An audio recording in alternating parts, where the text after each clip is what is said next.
Okay, I'm going to call this special meeting of the Lawton City Council to order. Please call the roll. Hooten. Here. Epps. Here. Brown. Here. Demery. Here. Hampton. Here. Uyghur. Present. Williams. Present. Warren. And a quorum is established. Business item number 1, consider request from the property owner for additional time to demolish the main structure located at 1802 Northwest 13th Street and 1423 Northwest Osmond Avenue per section 611108 section D that states after 180 days the property will go back to City Council for specific authorization by the council. John. Mayor, Council, 1802 Northwest 13th Street main structure. Staff recommendation is to deny the extension on the main structure. Inactive water since 5/20/2025, originally declared dilapidated on 4/22/2025. We have been working with the property owner on the secondary structure to make it a livable structure again. While the main structure has not been touched, the structure still has damaged roofing, damaged trim, broken siding, broken windows and doors. Any questions? Is the property owner here? No, sir. Okay. Councilman? I move to approve the resolution declaring the structure on the Let's property. see, I think what we need here is motion to deny the request for extension. Okay. I motion to deny the request for extension. We have a motion and a second. Discussion? Please vote.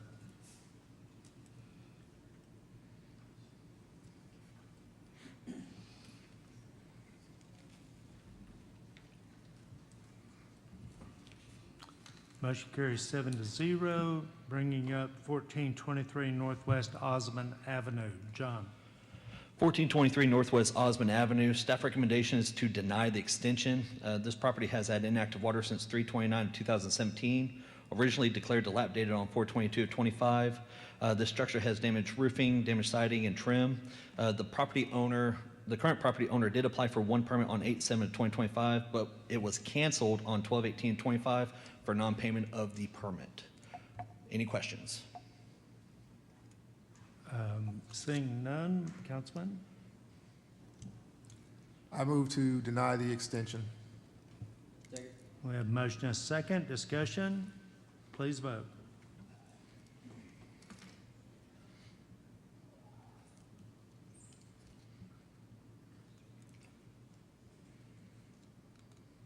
Motion carries 7-0.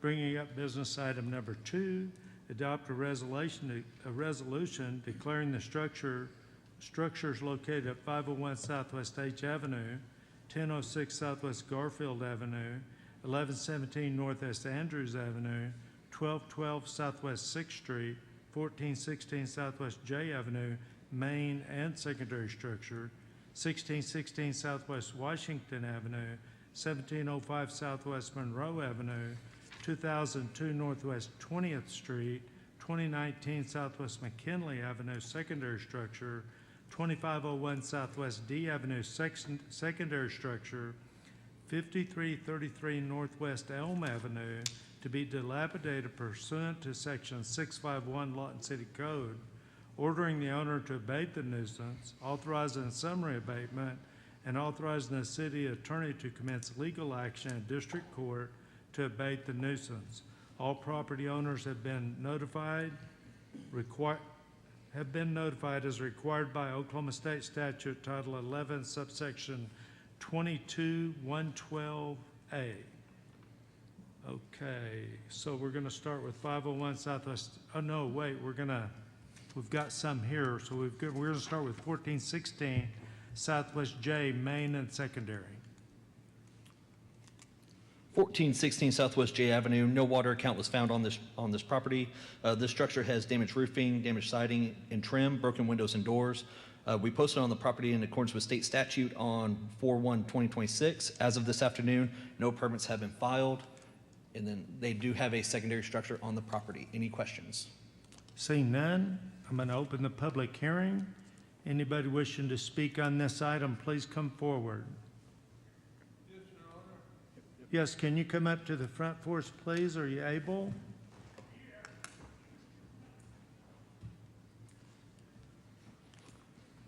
If he needs, sir, if you need to sit down, we can get you a microphone. Let's let the gentleman sit down and get him a microphone. Here, do you want to sit down right next to this gentleman? Can't see nobody, Claire.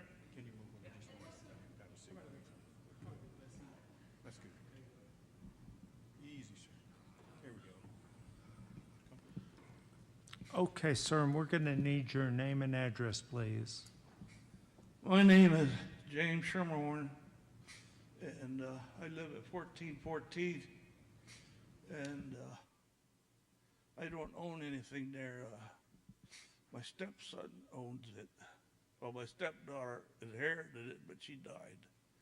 And then my stepson took it, and whatever proceedings comes out of there goes to her kids. So whatever proceedings come out of there goes to her two kids. One's in the Navy and one's a game warden in Montana. That building you're talking about is Wimple's old bait and tackle shop. And I'm sure if you aged, you know that because that's an icon of Lawton. The whole police department, everybody used to come there and buy their bait and tackle. And as far as to do with it, I don't know what to do with it.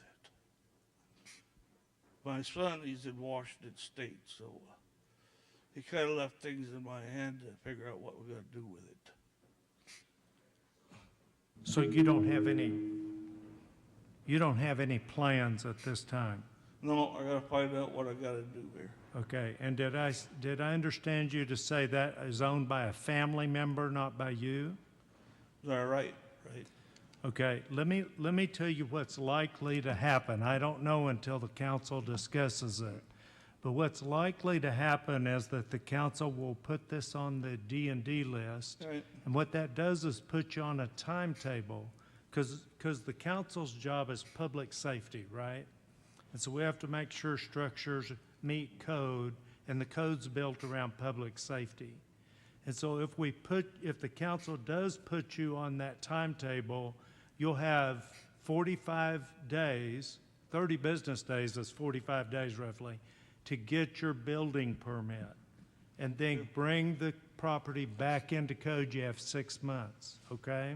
Okay, what about if we just have it torn down? I didn't hear the question, John. What if, If you have it torn down, that's wonderful. You need to get a permit for demo. still need a permit? Yeah, Who do I get that from? they'll work with you on all that, okay? Right. There may be a lien on it because Okay, before my wife died, she had a septic tooth and she needed a jaw surgeon, and that one here in Lawton, he wouldn't take her because she was Medicare, Medicaid.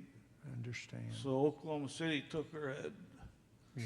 when she got done, they sent us a bill for $72,000. So And if That- there's a legal lien, sir, they will be notified. Is that correct? Oh. Is that correct, Jerry?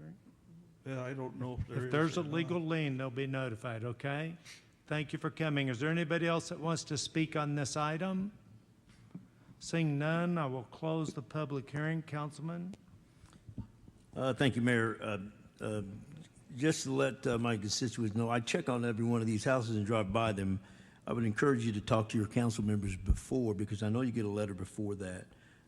And we appreciate you, sir, coming down for this, and hopefully you guys can get a permit or deal with that. You also, John, correct me if I'm wrong, if they do demo it themselves, they get a cut rate for demolition. Do they still get that now, or do they, No, sir. for the dump? No, No more? Okay. no more. Okay, thank you, appreciate that. I move to approve resolution declaring the structure on this property a dilapidated public nuisance and authorize abatement thereof as said in the resolution. Second. We have a motion and a second. Discussion? Please vote.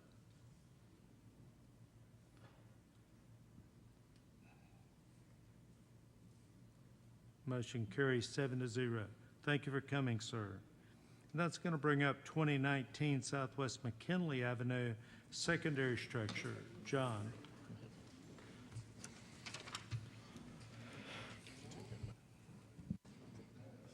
2019 Southwest McKinley Avenue is a secondary structure.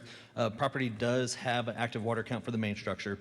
This structure has damaged roofing and damaged siding and trim, and structure is actually leaning on one side as well. We posted on the property in accordance with state statute on 4/1 of 2026. As of this afternoon, no permits have been filed. Any questions? Seeing none, I will open the public hearing. Anybody wishing to speak on this Yes, item? I'm please here come for Mr. forward. Collins. Oh, I need your name and address, my name ma'am. is Barbara Porter. I live at 2101 Southwest 38th Street. I'm here for Mr. Collins at 2019 McKinley, Southwest McKinley. He works 2 jobs. He only has weekends off. His mother, unfortunately, has been going inside of the structure, making things even worse. He was trying to get things fixed up. He needs some time to get everything together because of his jobs, 2 jobs. You know, we're looking at storage sheds, you know, to get rid of this thing because it is an eyesore. We know that. You know, there's not much we can do to bring that up to code other than tear it down and rebuild. You know, so we're looking at, but we need some time to do this. You know, like I said, he only has weekends off, and he takes care of his mother and his uncle. So, I don't Okay, know. and What are and the you've options? probably heard me explain it to the previous gentleman. The council's likely to put this on the D&D because of public safety concerns. And that will give you 45 days to get a permit and 6 months to do the work. So that's a pretty good amount of time, okay? Okay. All right, is there anybody else that would like to come forward and speak on this item? Seeing none, I'm going to close the public hearing. Councilwoman? Move to approve the resolution declaring the structure on the property a dilapidated public nuisance and authorize abatement thereof as set forth in the resolution. Is there a second? Second. Do we have a second? Discussion? Please vote.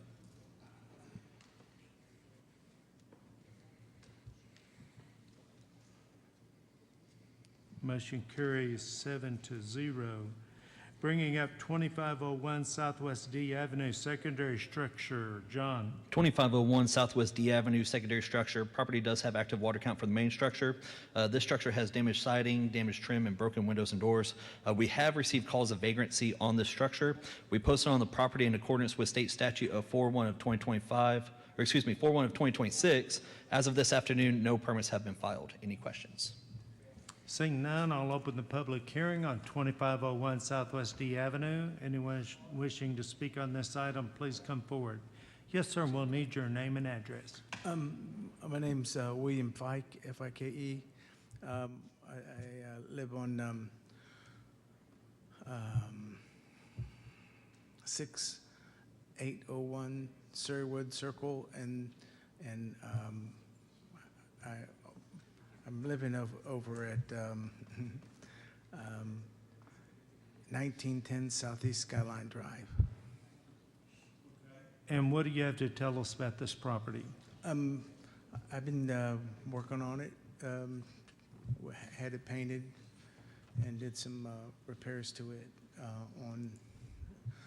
We had the water turned on today, or tomorrow. It'll be on tomorrow, and it's got a roof is within 2 years, brand new roof within 2 years, and painting, and needs some. I have pictures of everything that's been done since the last time the gentleman was there. I don't think you have any on there, but I got them on my camera. These were taken on the 1st, April 1st.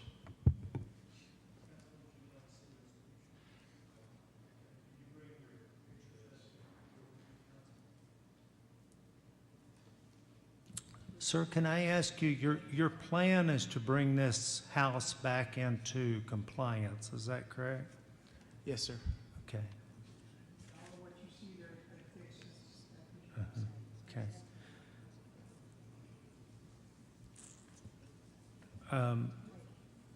Okay, do you have any questions? I do. Okay.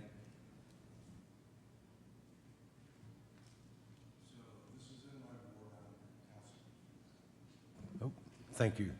This is in Ward 3, and I'm the councilman for that. I've been by this property any number of times, and I've received numerous complaints for those in and around that area that this property is always infected with trash, and you've cleaned that up at the last time you got that done. But I've also had a lot of reports of vagrancy in there, to include last winter. Some homeless were in there, and the new fence right behind this property was torn down and burned for warmth. Does that match with your experience? I've never had any burnt fencing or anything. No, not you. It's another offense that was right behind this house, or in that vicinity. But you do have a problem with homeless that have been in there. Have you addressed that? There is quite a bit of people there that are doing drugs around that area. Exactly. I've been over there quite often, running them off, keeping them away from the house. I've had to run them out of the house before we started doing our work.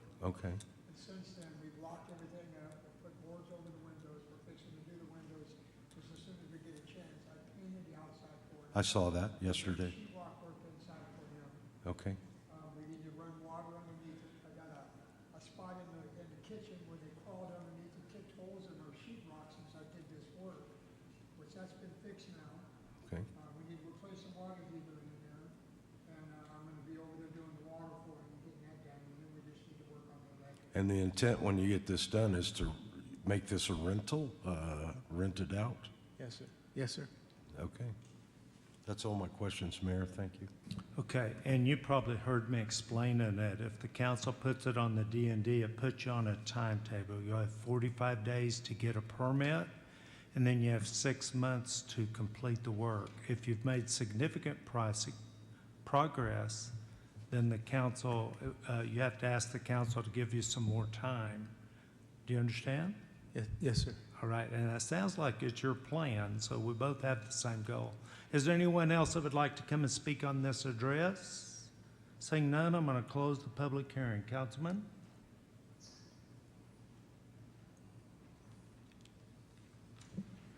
Yes, I move to approve a resolution declaring the structure on the property a dilapidated public nuisance and authorize the abatement set forth in the resolution.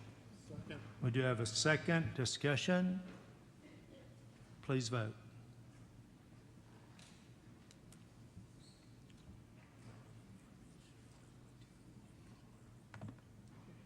Motion carries 7-0. Thank you guys for coming.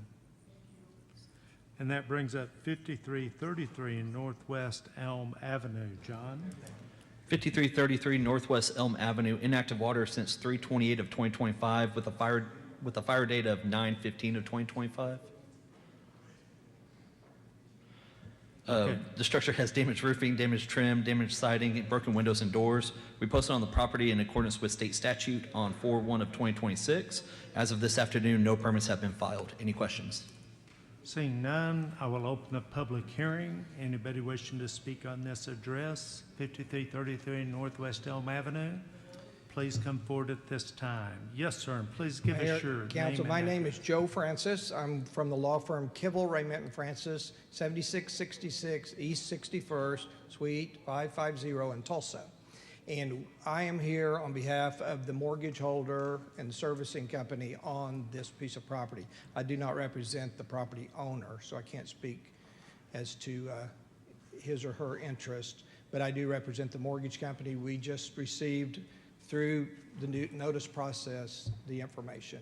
Certainly understand council's concerns, and certainly we have concerns about status of the property and preserving value of the property. So I just, because we have a first mortgage interest, we will likely, and I've not had communication with the owner.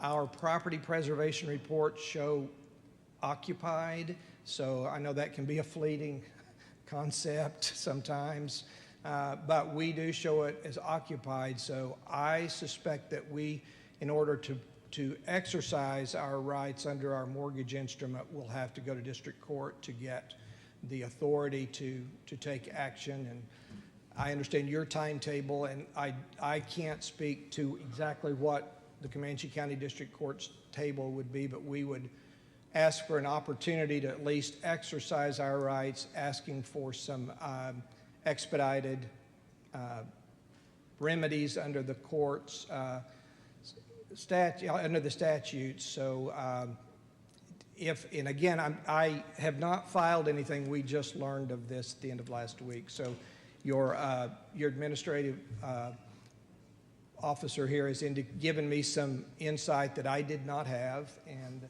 I have been by the property. I understand your concerns, and want to at least ask if it's appropriate to table this or continue this for at least a time period that I can get to court.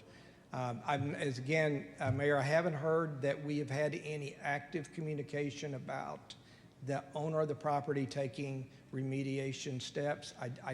I can't speak to that because I don't have that. So I appreciate you making that long trip down and driving back tonight, I presume. You know, our main concern is public safety. Of course. Unsightliness is part of it, but unsightliness doesn't get you on the D&D list. It's the safety issues. I'm going to let the city attorney talk to us about our options and maybe ask you some questions, okay? Certainly. I think one of our questions that the council would have is, even though you've just come down, the concern of the council is first and foremost going to be securing the property to keep transients out. Do you anticipate that the bank's going to engage in any of that while they attempt to file in district court? Counsel, I would, at this point, my recommendation, having seen now, at least on a drive-by basis, that, you know, I have to at least advise them to, if it's still owner-occupied, as we indicate, that we seek at least the judicial protection of going in and doing what needs to be done. So I would guess that my response to you would be simultaneously with the filing of action, whether it be a foreclosure action or an emergency action to have the protection of the courts to at least go in and remediate. As I understand the council's process and our department's process, if, as you've heard from the others, if the resolution is adopted, there's 45 days to get a permit. I have no idea what filing in district court does to that 45-day time frame, but I think that the council's probably going to be looking to see if there's some action within that time frame, within that 45 days. Council, I certainly understand that, and certainly whatever council's decision is, I'll be moving swiftly to let my client know what they need to be looking at as far as next steps, given the circumstance of the property. And certainly, I have his contact information, and that can be something that we do immediately. What's the typical time frame for you to exercise your rights to gain control? So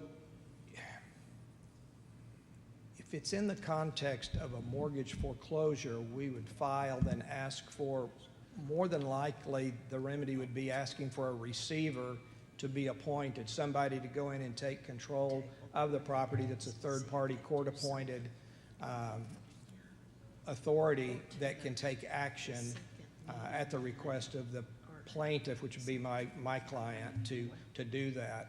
As far as, you know, the filing of that would be done as soon as possible, and then if the court would set the receivership hearing, we would ask for that to be done, you know, post haste, but they would be setting that for hearing, and it would be somewhat dependent on the assigned judge's docket to do that. So I didn't hear any time frame. Well, do you think that can be done in 45 days? I would think that step could be taken in 45 days, certainly, and Okay. whether we would have the hearing date, I would hope so, on an expedited. So I would be inclined to Excuse me just a minute.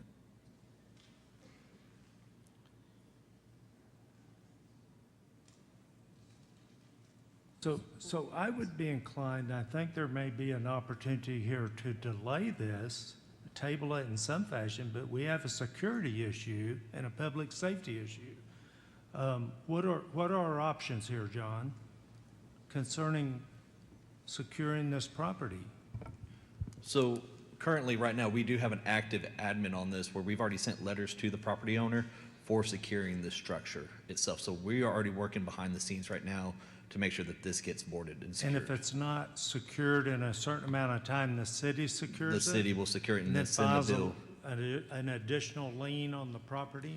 It can be, yes, sir, if they don't pay the invoice within 30 days of receiving the invoice. Okay, Councilman Uyghur, do you have questions? No. Okay, then I'm going to close this public hearing. Councilman Uyghur. Yes, Mayor, I would like to move to table this matter to our first meeting on May the 12th, to where we could revisit this, see if it has been secured, or, however the administration would handle that. Okay, and do we have a second? Second. We do have a second. Discussion? Please vote.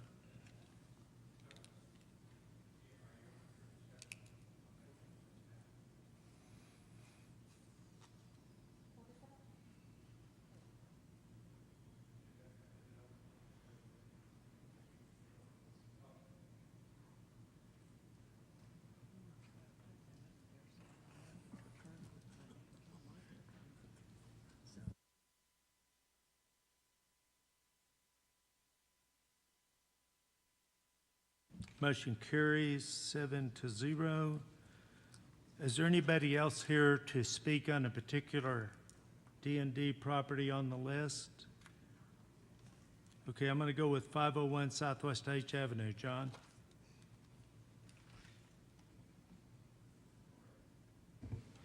.501 Southwest H Avenue.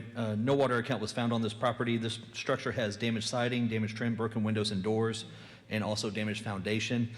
We've received calls of vagrants inside the structure as well. We posted on the property in accordance with state statute on 4/1 of 2026. As of this afternoon, no permits have been filed. Any questions? Seeing none, I'll open the public hearing. Anybody wishing to speak on 501 Southwest H Avenue, please come forward. Seeing none, I will close the public hearing. Councilman? Thank you, Mayor. I move to approve a resolution declaring the structures on this property a dilapidated public nuisance and authorize the abatement thereof as set forth in the resolution. Motion is second. Discussion? Please vote.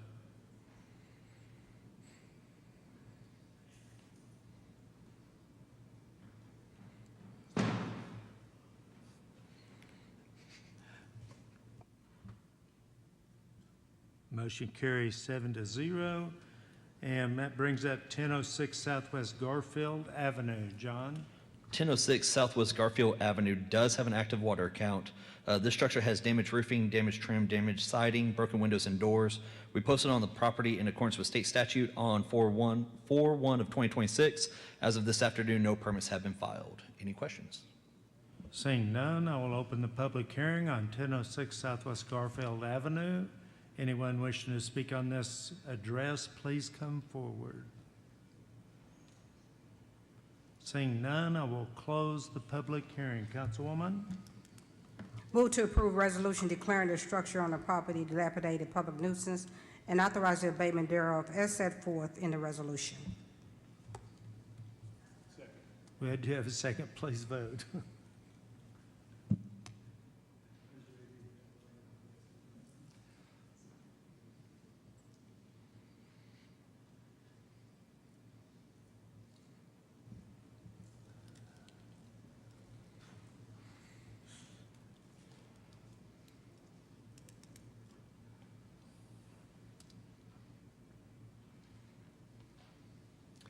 Motion carries 7-0. Bringing up 1117 Northwest Andrews Avenue. John? 1117 Northwest Andrews Avenue, inactive water since 10/30 of 2014. This structure has damaged siding and trim, broken windows and doors. We've been posted on this property in accordance with state statute on 4/1 of 2026. As of this afternoon, no permits have been filed. Any questions? Seeing none, I will open the public hearing on 1117 Northwest Andrews Avenue. Anyone wishing to speak on this item, please come forward. Seeing none, I will close the public hearing. Councilman. I move to approve a resolution declaring the structure on the property a dilapidated public nuisance and authorize the abatement thereof as set forth in the resolution. Is there a second? Second. We do have a second. Discussion. Please vote.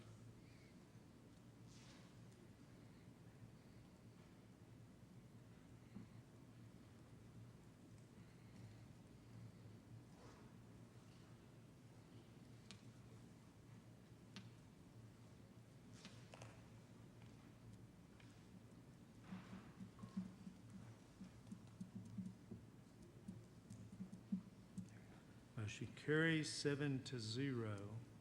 Bringing up 1212 Southwest 6th Street. John? 1212 Southwest 6th Street, inactive water since 2/24 of 2023 with a fire date of 1/11 of 2026. This structure has damaged roofing, damaged siding, and trim, broken windows and doors. We posted on the property in accordance with state statute on 4/1 of 2026. As of this afternoon, no permits have been filed. Any questions? Seeing none, I'll open the public hearing on 1212 Southwest 6th Street. Anyone wishing to speak on this item, please come forward. Seeing none, I will close public hearing. Councilwoman? A question, I'm sorry. Is this the updated picture to the right? No, ma'am. That's actually the backside of the structure. You can see on the back, on that second picture, you can still see the smoke damage from the door and the window as well. Move to approve a resolution declaring the structure on the property dilapidated public nuisance and authorize abatement thereof set forth in the resolution. Is there, did I hear a second? Yes. Please vote.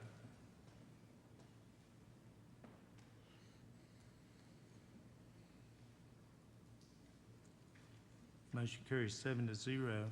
Bringing up 1616 Southwest Washington Avenue. John?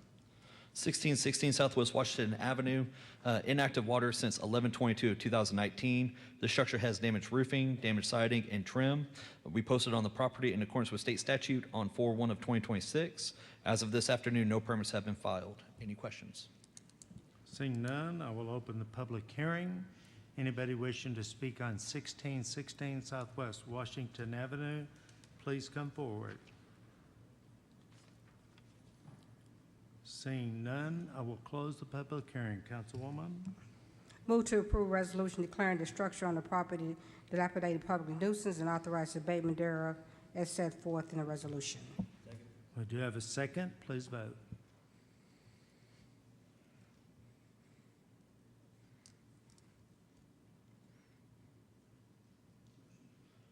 The motion passes 7-0. Bringing up 1705 Southwest Monroe Avenue. John? 1705 Southwest Monroe Avenue, inactive water since 1/5 of 2011. This structure has damaged roofing, damaged siding, and trim, broken windows and doors. We've received calls of vagrants on this property. We posted on the property in accordance with state statute on 4/1 of 2026. As of this afternoon, no permits have been filed. Any questions? Seeing none, I will open the public hearing on 1705 Southwest Monroe Avenue. Anyone wishing to speak on this address, please come forward at this time. Seeing none, I will close the public hearing. Councilwoman? Move to approve a resolution declaring the structure on the property a dilapidated public nuisance and authorize abatement thereof as set forth in the resolution. We do have a second. Please vote.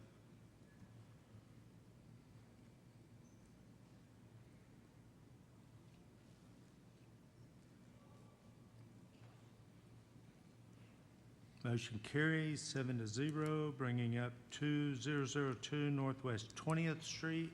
John? 2002 Northwest 20th Street, inactive water since 8/11/2022. This structure has damaged roofing, damaged siding, damaged trim, and brick separation, broken windows. As you can see in the photo right here, there are multiple trees that have fallen on the structure as well. We posted on the property in accordance with state statute on 4/1 of 2026. As of this afternoon, no permits have been filed. Any questions? Seeing none, I will open the public hearing. Anybody wishing to speak on 2002 Northwest 20th Street, please come forward at this time.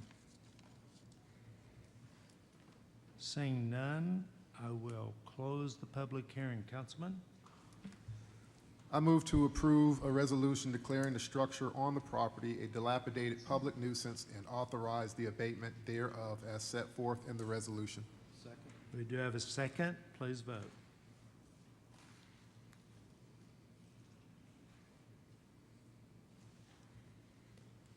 Motion carries 7-0. Did we get them all? Yes, sir. Do I have a motion for adjournment? So moved. A little delayed reaction there. Motion and a second. Please call the roll. Hooton. Yes. Epps. Yes. Brown. Demery. Hampton. Weiger. Williams. Yes.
What's going on with you? What's going on, bro? How are you? Good to see you, man. Everything all right? Yeah, for sure. How about you? Man. Running around my head cut off, brother. So normal. Good briefly on the day of it's not gonna make everyone happy.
But they don't. I don't know.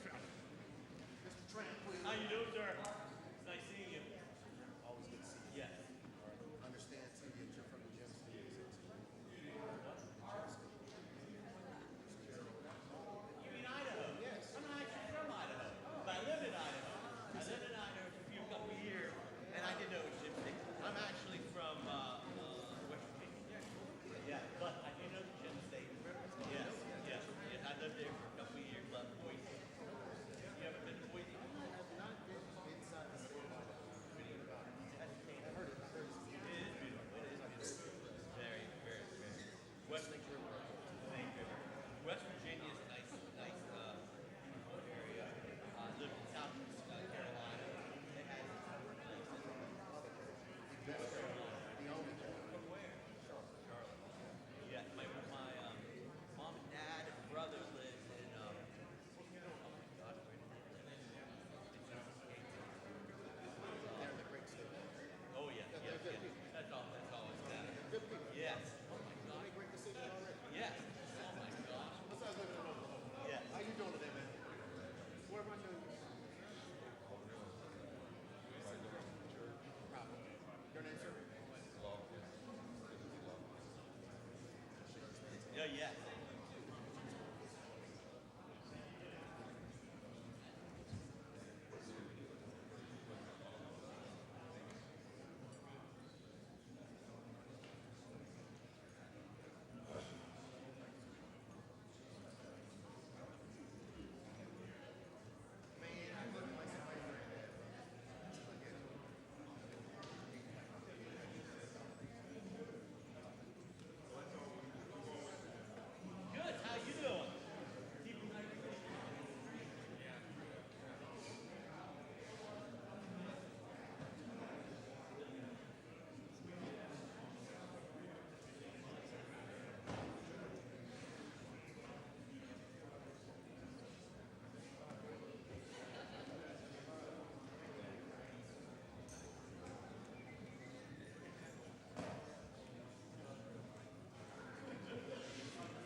Okay, I'm going to call this regularly scheduled meeting of the Lawton City Council to order. Please stand for the invocation by Pastor Terry Marsh of Carriage Hills Christian Church. Pastor? Let's pray. Father, you've asked us to come before you boldly, and you've asked us to come before you often to pray without ceasing. And so tonight we thank you for that privilege of having an audience with you at all times. You also showed in Scripture that you're more than willing to use not only exceptional men and women and young people, but you use the ordinary.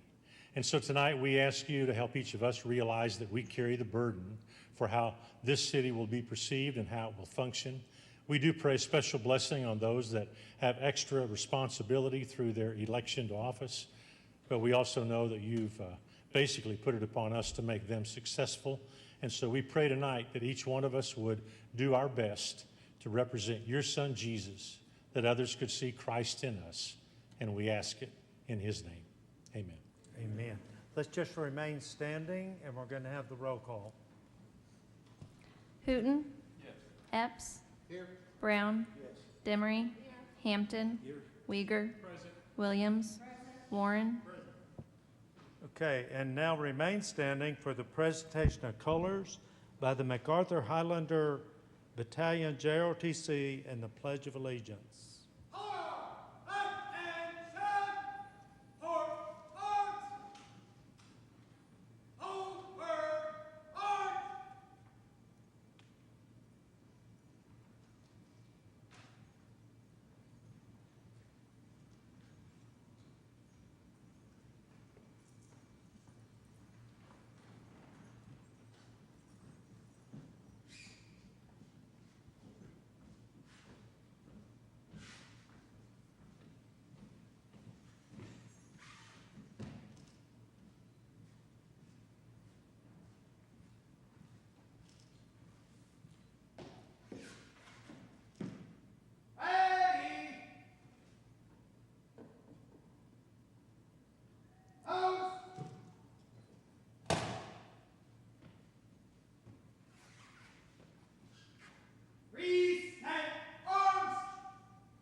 Of the United States of America, and to the republic for which it stands, one nation, under God, indivisible, with liberty and justice for all. Order! Arms! Enter! Face! Hold! Word! Arms!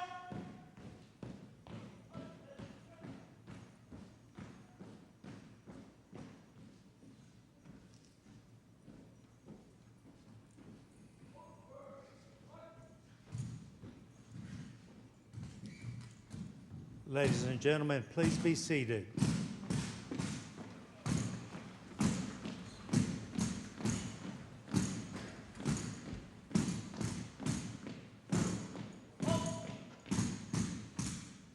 Right! Face! Reset! Arms!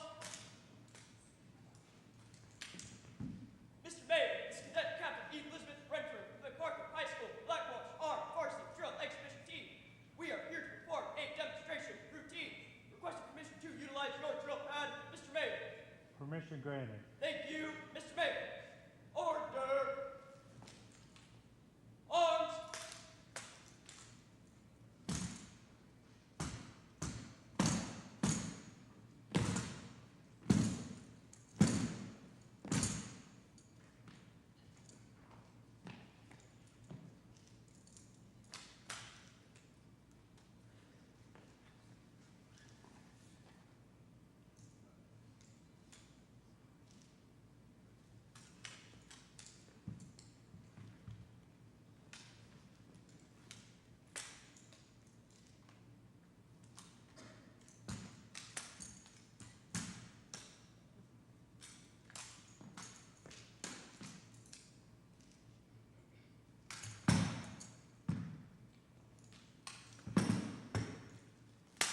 Permission granted.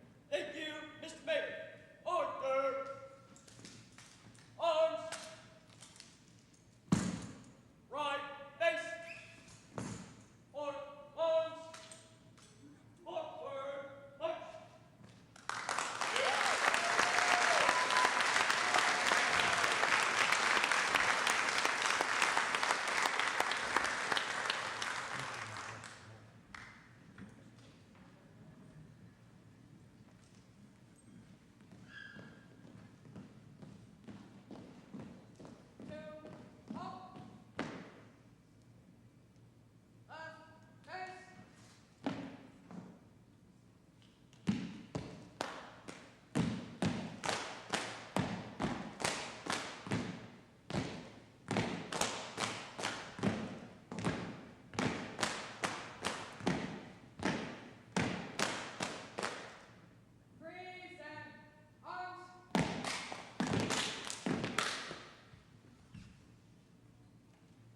Mr. Mayor, this cadet, First Lieutenant Jasmine Kersey, reporting in for the MacArthur U.S. Army Black Watch Drill Team, Lawton, Oklahoma, will be performing an unarmed drill demonstration.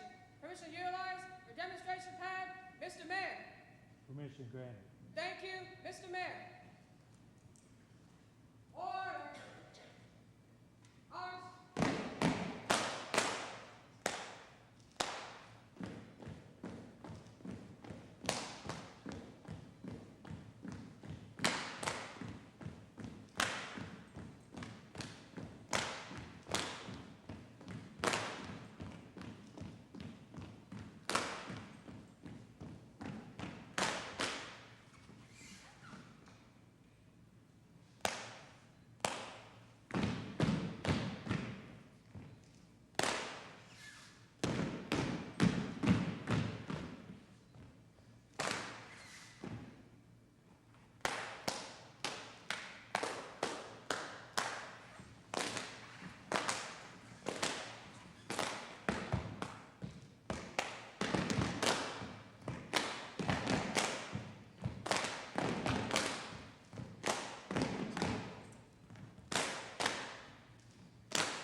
Mr. Mayor, this is Cadet First Lieutenant Jasmine Kersey reporting out from MacArthur U.S. Army Black Watch Drill Team, Lawton, Oklahoma.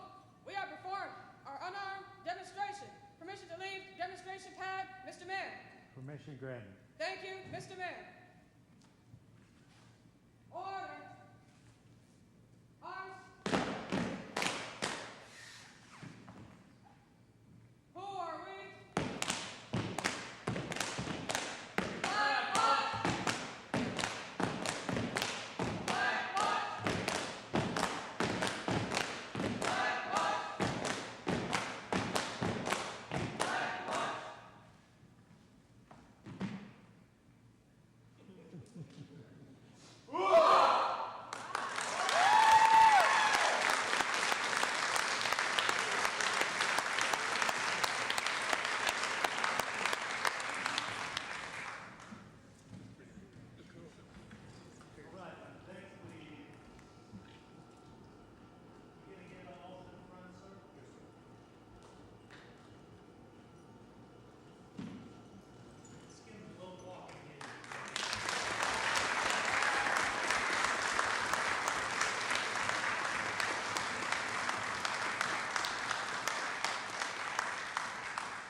So it's like we're doing this every year because these kids just keep winning. And this is the 5th time that they've won the state championship. And, yeah, thank you.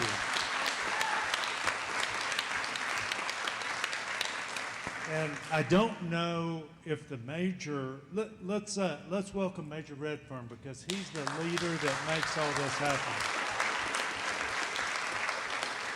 Now, why don't you go through a list of what they won? Now, the one lot, did you bring a list? Okay, I was gonna say you have to go from memory, you'd forget something.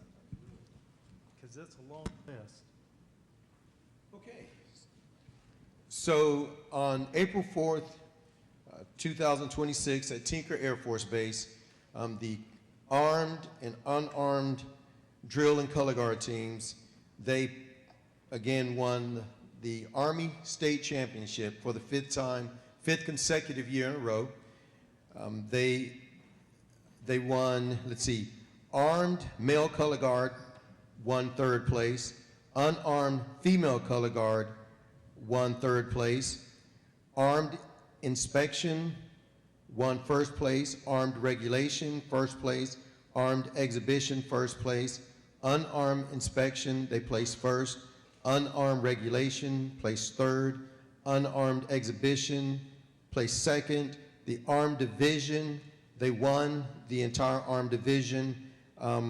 Cadet Command Sergeant Major Scott Marr won the Armed Commander's Excellence Award, meaning he was the #1 armed drill team commander in the state, and Cadet Lieutenant Colonel Braden Evans received the Colonel Miranda Dodd Award as the top cadet in the state.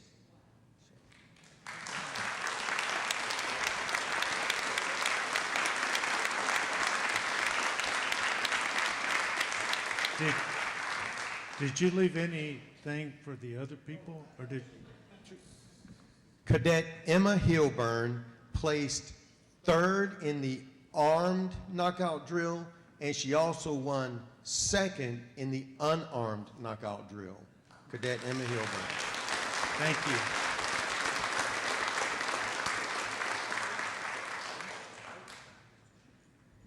Okay, so my question is, did you leave anything for anybody else to win? We did, unfortunately. We did. That's pretty amazing. Before we hand out the certificates, I'm going to ask the seniors to take a step forward. If you're a senior, take a step forward. All right, and so these seniors have been here. This is your 4th trip to City Hall, right? And so let's give them a big round of applause.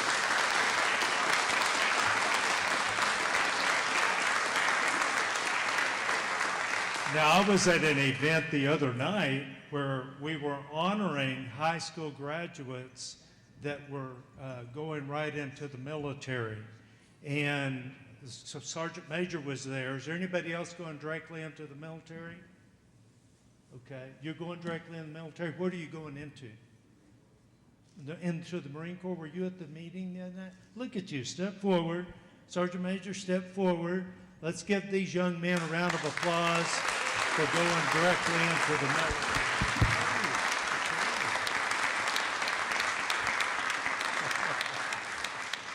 Get out of the way. All right, we're so proud of you guys, and you know, you don't just represent MacArthur High School, and you don't just represent JROTC. You represent the city of Lawton, and the truth is you represent all of Oklahoma and Southwest Oklahoma in particular.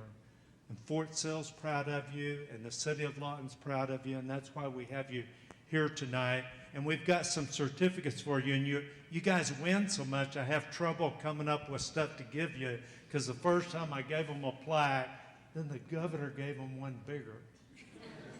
So the next year I had to give them one bigger than the governor. Now what am I going to do? We're on the 5th one. They're running out of wall space for all their stuff, with the governor and I fighting over who gets to give the biggest one. So let's hand out these certificates to them.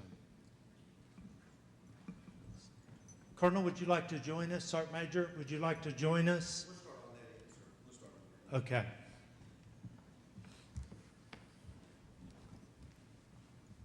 Cadet Lieutenant Colonel Braden Evans. Cadet Lieutenant Colonel Braden Evans.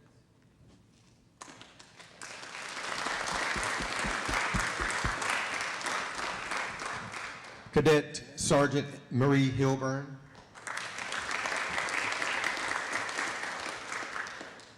Cadet Jailani, First Sergeant Jailani Rivera Peraza. Cadet Private First Class Tania Doris. Cadet Staff Sergeant Nixon Pacheco. Cadet First Lieutenant Aiden Reeves.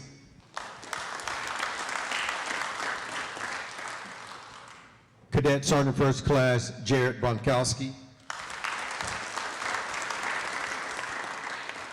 Cadet Sergeant Kojo Satoji. Cadet Corporal Genevieve Berlin. Cadet First Lieutenant Zachary Granahan. Cadet Captain Natalie Fassett. Cadet Captain Isabel Garcia. Cadet Command Sergeant Major Scott Marr. Cadet Major James Culbertson III. Cadet Private First Class Austin Bond.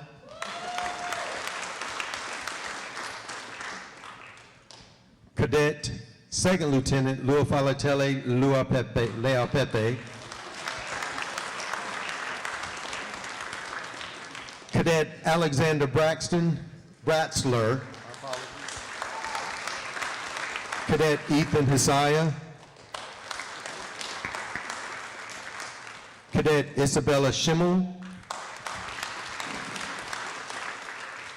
Cadet Private Abriana Gardner.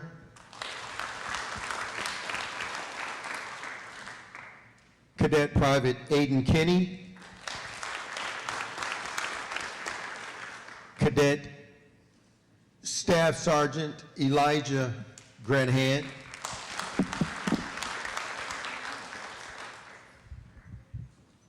Cadet Sergeant Waylon Thurman. Cadet First Lieutenant Jasmine Kirksey. Cadet Captain Elizabeth Renfro. And Cadet Corporal Kimberly Woods.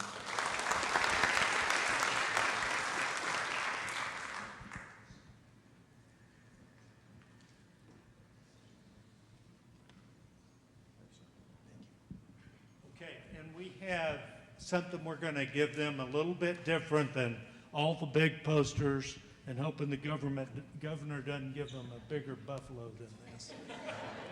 Now, this happened so fast that we weren't able to get the plaque, so we're going to give it to them, and then we're going to take it back so we can get a plaque on it. The Sergeant Major, come up here. Cadet Commander, come on up here.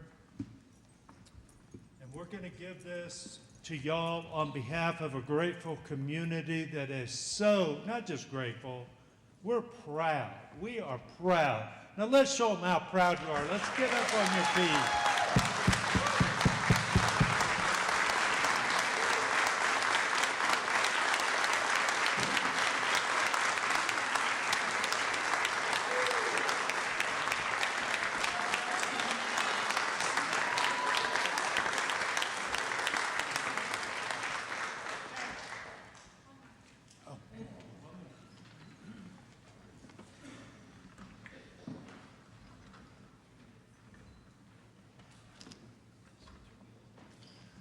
All right, guys, thank you so much. And we're going to get this back to you with a nice plaque.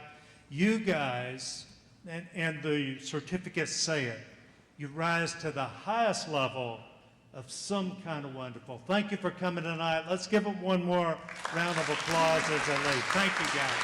Thank you all. Thank you.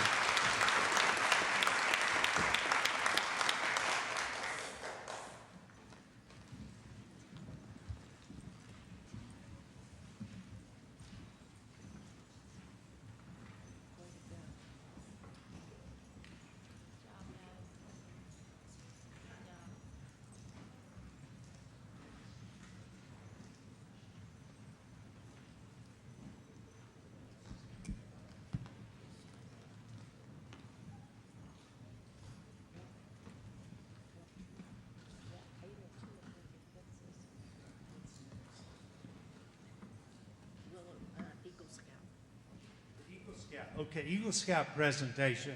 Kelvin, are you starting this?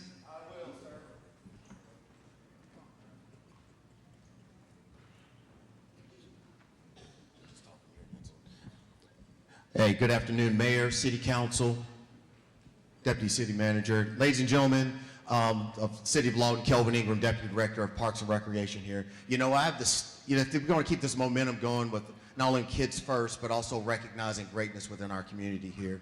You know, it is my honor and privilege to present Eagle Scout Gage Bradford.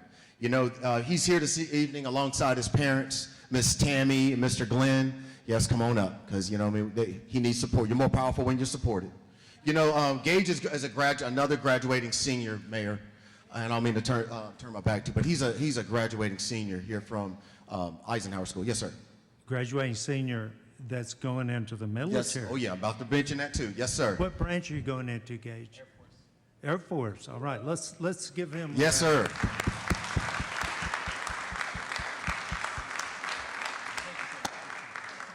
You know, mayors and city council here, he took on this painstaking job there at Willow Creek Park across town over there. And again, this park here is not, as you can see right now, is delivering meaningful improvements that's enhancing not only our safety, but our usability and our overall experience here with our community. Through his leadership initiative, and also with his service, he's raised over $3,200 in community support to complete this project. That's amazing. And again, he's done this with the support of his parents here. Again, as we discussed here, he's also completing this prior to going to his next chapter in life, and that's to be an airman in the greatest Air Force in the free world. You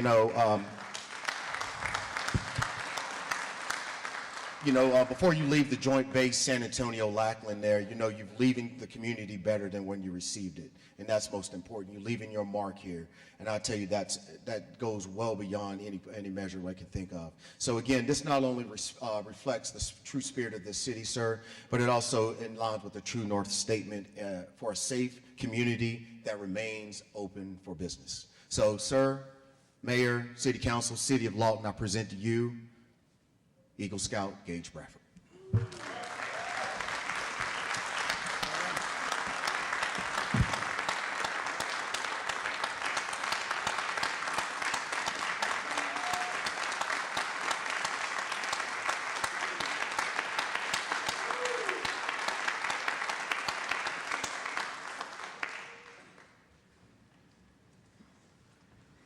Want to say anything else, Mayor, or anything? But that's our nut roll there, sir. You're going to talk to us as these pictures come up, right? Yes, why don't you stand there at the microphone? Yes, I want to show you some of the stuff here that he's been. Where is it? Clicking back. Right. Again, as you can tell here at Willow Creek Park here, located over off of Gore Boulevard, Cash Road there. He took on this statement again, one of those baseball diamonds there as well. What he's done is placed and improved that park there with the the park benches that you see there, constructed that, and then the bottom part of that ballpark, you can see he's also completed that as well with the wooden portion down there, all with funds from from what he's raised. Does this work? It's down the lane. Does this work? Okay, there we go. As you can tell, the improvements right in here.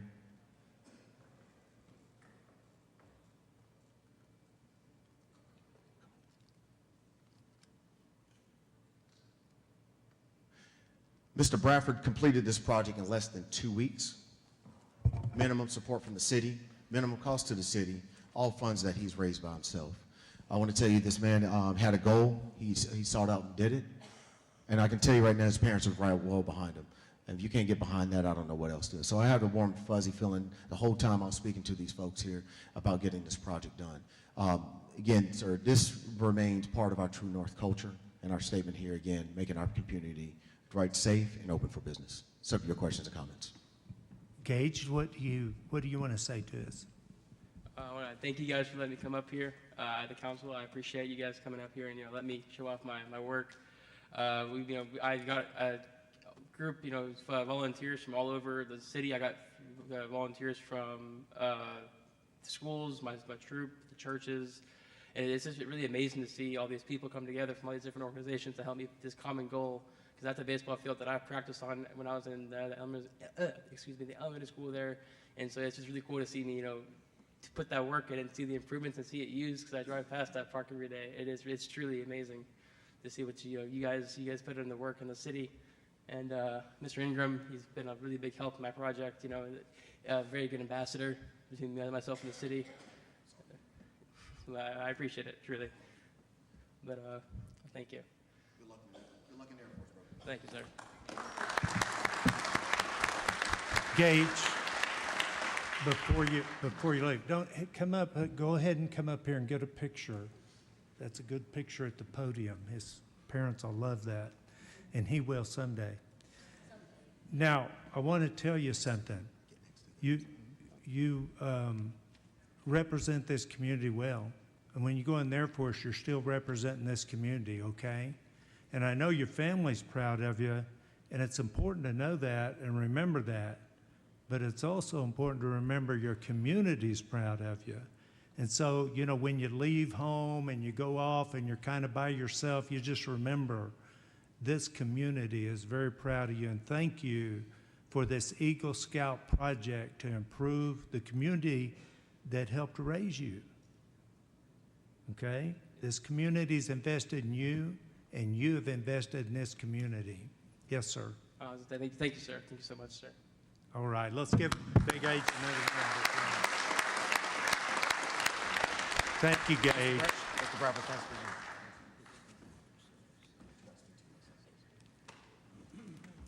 Okay, now we have a presentation of STEM collaboration video.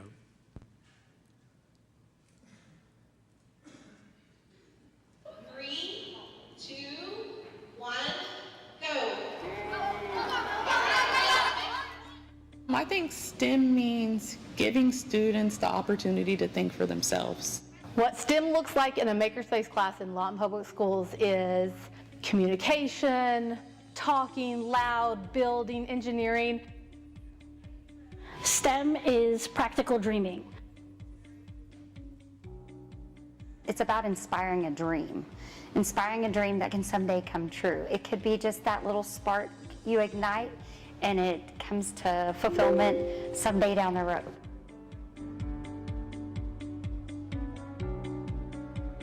The future in STEM for Lawton Public Schools is brighter than ever. I am so excited that we can have teachers dream and students dream and come up with ideas, and our response is not, we can't do that. Our response is, oh yeah, why not?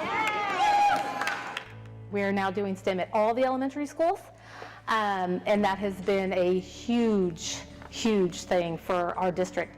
However you want it to be, then you're going to tape those tabs together to make it a hill or a loop. And the earlier that you are familiar with it, then it loses its mystique. It becomes something that is understandable. It becomes something that's not like, oh, it's magic. You need to understand the stuff in the world around you so you can be a better, more well-rounded adult. So our kids, when they graduate, whether or not they're going to college or a trade school or going straight into military, whatever they do, we want them to feel successful, and we want them to be able to get out there and get going right away. Coordination with the community is important because we serve members of the community, but in order for the whole community to be served, there have to be different groups and institutions who meet those different needs. Ours is a lovely part of it, but we have a narrow scope based on the mission of our organization. So we have to coordinate so that the whole community can benefit fully.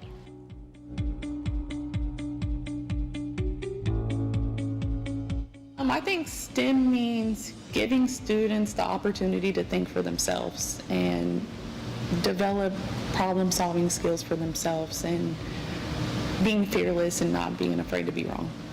Like one here and one here. Well, for the other one, we are going to have to put it in the middle. This is mainly our field trip workspace, so we can accommodate lots of students. I mean, we have field trips reaching out for as many as 167 students. So that is a gigantic field trip, and it's a great thing that this room is so big. You might need tape like right here too.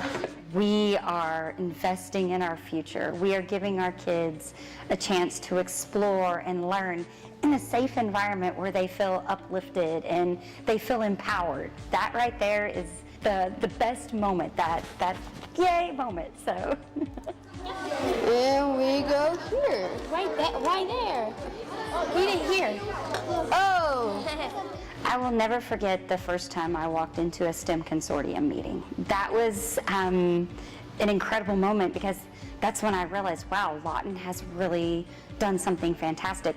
The community here and how strong of a STEM community there is very promising for our youth.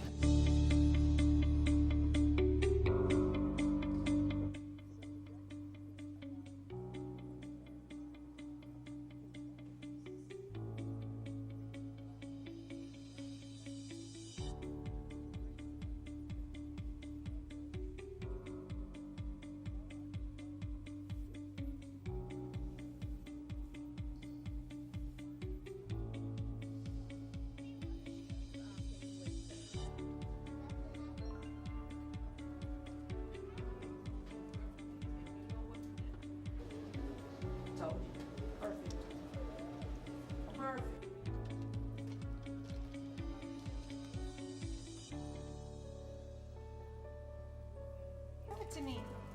And tell me. I made a choo-choo train.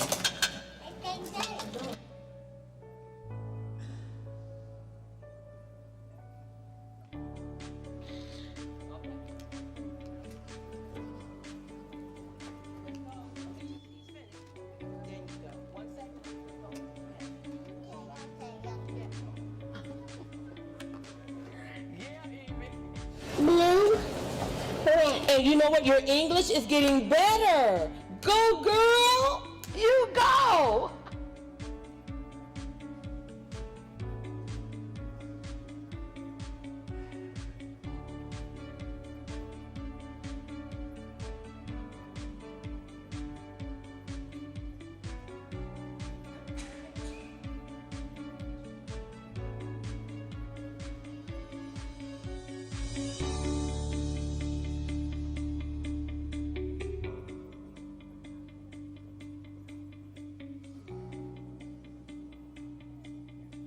Right hand, left hand.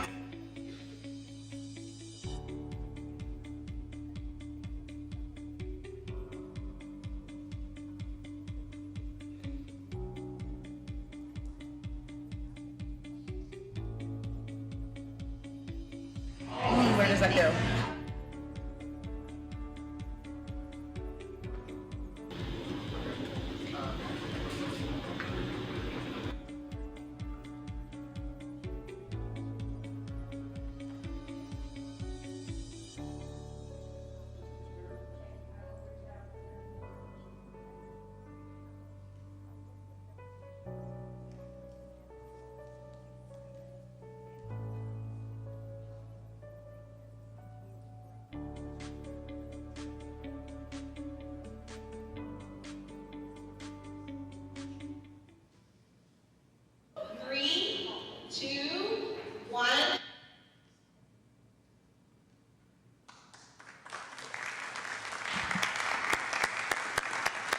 So I don't know what happened to the sound. They sent that to me in email and the sound worked good. I'm sure they're going to be posting it on Facebook and on the website and the sound will work good.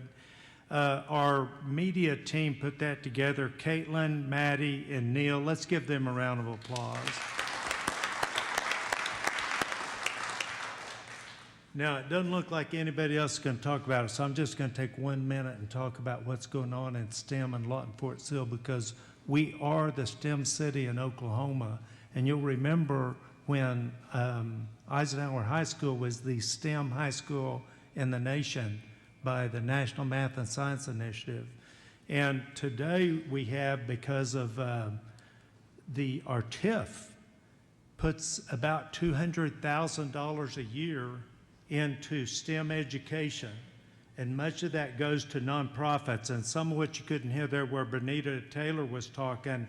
This is getting STEM into the neighborhoods for a lot of children that wouldn't otherwise be able to get to our STEM camp, where we partner with Lawton Public Schools and do a STEM camp, but it's hard for some kids to get there. And so we have some churches and some nonprofits that do this in neighborhoods and get to these kids and doing everything we can to try to give them every advantage. And that Kids First logo that we have is not just a soundbite. This city is serious about Kids First. And one more round of applause for our media team that put that together. Now I've got a proclamation for sexual assault, and the sexual assault response team, please come forward. Let's give them a little walking music.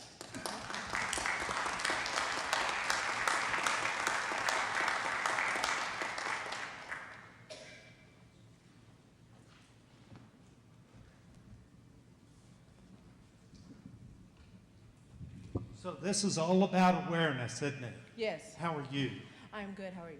Well, I'm some kind of wonderful. Thank you for asking. Tell me your name. My name is Devin Ray. I'm the Sexual Assault Programs Coordinator from Marie Daddy New Directions. All right, from Marie Daddy, very good. And so it's this is Sexual Assault Awareness Month, and this is a big deal, and it's important not just in law enforcement. It's important in the entire nation and probably the world, I'm sure. Whereas Sexual Assault Awareness Month, observed each April across the United States, calls attention to the reality that sexual violence is widespread and impacts individuals and families in all communities, including the city of Lawton. Whereas sexual assault knows no boundaries and affects people of all ages, races, genders, economic status, sexual orientation, religion, and educational backgrounds, with national statistics indicating that 1 in 5 women and 1 in 33 men will experience an attempt or completed rape in their lifetime. And whereas the prevention of childhood sexual abuse must remain a priority, as a child is sexually assaulted every 9 minutes in the United States. And approximately 73% of sexual assaults are committed by someone known to the victim, including friends, acquaintances, intimate partners, or family members. Whereas the city of Lawton is committed to fostering community where survivors are believed, supported, and treated with dignity, and where prevention efforts are strengthened through education, awareness, and community engagement. And whereas organizations such as Marie Daddy Youth and Family Services Center provide critical advocacy, counseling, crisis response, and support service for survivors of sexual violence and their families, demonstrating unwavering compassion and leadership in addressing this issue locally. Whereas Sexual Assault Awareness Month provide an important opportunity to honor survivors, recognize those who work tirelessly to support them, and encourage all citizens to take an active role in preventing sexual violence and promoting a culture of respect and safety. I do hereby proclaim the month of April 2026 as Sexual Assault Awareness Month, and urge all citizens to actively participate and work together to eliminate sexual violence and support survivors in our community. Step back here and let's take a picture. Give her a big round of applause.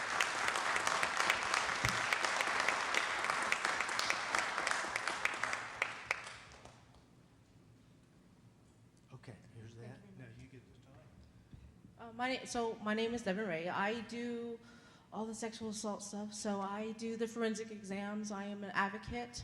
I do support groups. I am always there for somebody in need, because unfortunately sexual assault happens, and it happens more frequently, and it happens a lot in our community. You might not see it. Some of you maybe never will. Some of you might, and some of you I might see. But just know, I'm here for everybody, and I can't change everybody, but me changing one person or making a difference in one person's life is enough for me. And the goal of Marie Detty is to make sure that everybody is seen and heard, because every voice matters. And thank you very much.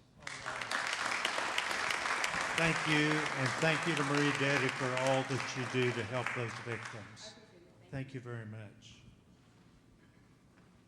And now Telecommunications Week, our E911 department.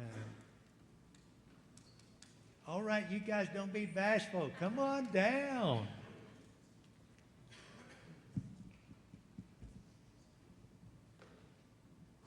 Well, you know, public safety is the #1 job of any government. And for the city of Lawton, our #1 thing that we do is have public safety has to be #1. And we can't do that without the E911 Center. I just can't imagine how that would work. But also our E911 Center reaches across the county. Let me read this proclamation.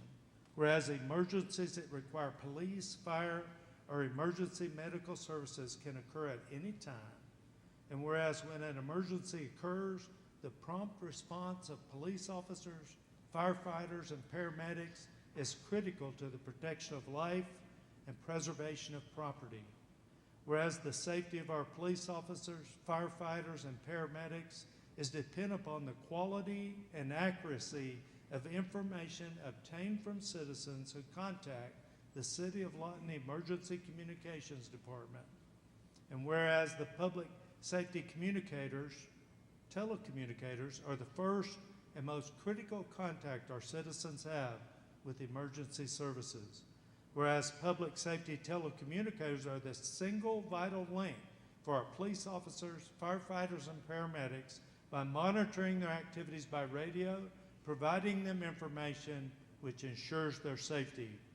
Whereas public safety telecommunicators of the City of Lawton Emergency Communications Department have contributed substantially to the apprehension of criminals, suppression of fires, and treatment of patients.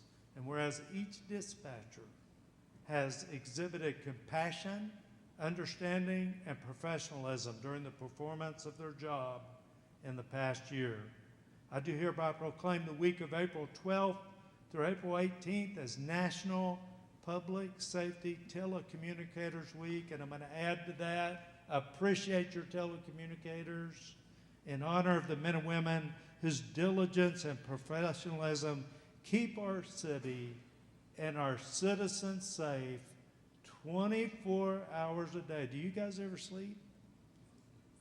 You're there all the time. You're there for this community. Let's give them a big round of applause. All right, you got to take a picture.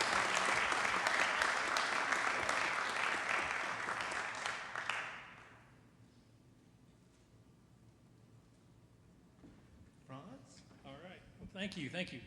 I just want to say that I've been employed at the City of Lawton for over 37 years. And these are some of the hardest working, most dedicated public safety officials I've ever worked with. And I'm very proud to be mentioned in the same name as they are. They're wonderful, unseen heroes. But I want to say this. You know, our mantra is, we are the calm in the chaos. During your hardest times, we're there for you, and we remain calm.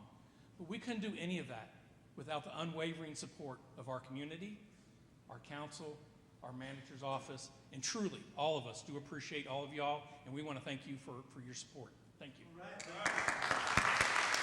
Thank you guys so much. Thank you. Thank you.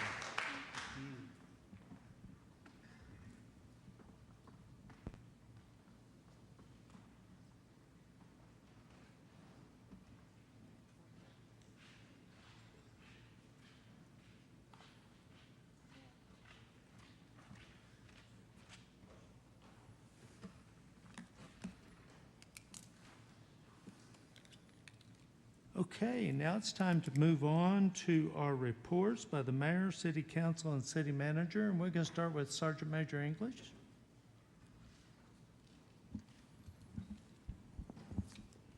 Good evening. Thank you, Mr. Mayor, council, citizens. I want to say to those that were here from MacArthur High School, that was phenomenal. I know they had to take off, but I think we're going to invite them out to teach us some drill. But we might need to find some coordination before we have them out. That was pretty incredible. As we know, April is significant for the Fort Sill side of Lawton Fort Sill as well for awareness. We're in the midst of Month of the Military Child, Child Abuse Prevention Month, Sexual Harassment, Assault and Response Prevention, and Alcohol Awareness and Prevention. So we're quite filled up in April, with awareness and how important all of these are for our community. The Army Emergency Relief Campaign we're about in the middle of that as well, where soldiers and civilians help each other. Fort Sill has been 3 years running the winner of the large installation for support. So we are leading the Army again this year. The campaign's over in June, so we're going to continue to push and see just how far we can get. I do want to say, lastly, one thing. Tomorrow, a handful of us will be at the Capitol in Oklahoma City with the governor for Purple Up Day in honor and support of military children. So maybe we can see what their Buffalo looks like and whittle it down to a little bit less if we need to. I'm on your side, Mr. Mayor. I got you. You always Yeah. got to be on the lookout That's for right. us. Thank you, Sergeant Major. Appreciate that. Mr. Warren. I had a whole thing I was going to say, but watching these youth come up here and do the things that they do, I get so sick and tired of hearing people on Facebook and just day to day talk about, kids and the youth and how they don't do anything and they just sit home and watch TV and all I can say to those people is you're looking in the wrong place. You need to get out and look at the positive things that are happening in the community and the dedication, the goal-oriented life that these kids are putting in front of themselves. They're not just waiting around for mom and dad to do something for them. They're out there getting life accomplished. And I just want to say I appreciate the fact that they are laying a road for the youth behind them. And hopefully that gives the youth behind them a road to follow and a road for a lot of the adults in not just this community, but many communities across the country, something to look at and to be proud of, because it's because of the support of the community. In the old days, we didn't have STEM and we didn't have Kids First or anything like that. And there was still a lot of kids that made a lot of good decisions and did some great things. But as a community, we didn't help to draw that map. And we're drawing that map now, and these kids are following it, and we need to make sure we support them. All right. Amen to that. Ms. Williams. I'd just like to say this Saturday, April 18th, at the YMCA, where they'll be having a Healthy Kids Day, and that's from 9 a.m. to 12 p.m. And then also from April the 16th through the 18th, they'll be having a library book sale, and that'll be at the Central Plaza. May the 1st and the 2nd, we, the Ward 17, the community volunteers, and then also the Casa Behavior Center will be painting 3 homes in the Lawton View area. And I'd just like to say congratulations to the MacArthur cadets on your continuous wins. And I'd like to say I'm a graduate from MacArthur High School. I'm a MacArthur Highlander. Also, congratulations to the Eagle Scout Service Project for improvement of Willow Creek Ballpark. And also, I just like to say I thank God for another birthday on this past Sunday. Born in 1963, and I turned 63. So it's a blessing to still yet to be in the land of the living, even with the journey that I've had as my military career as well. And I wish all the young men and women who's getting ready to go into the military, I wish you very much luck and an adventurous journey. All right. Well, happy birthday. Mr. Uyghur.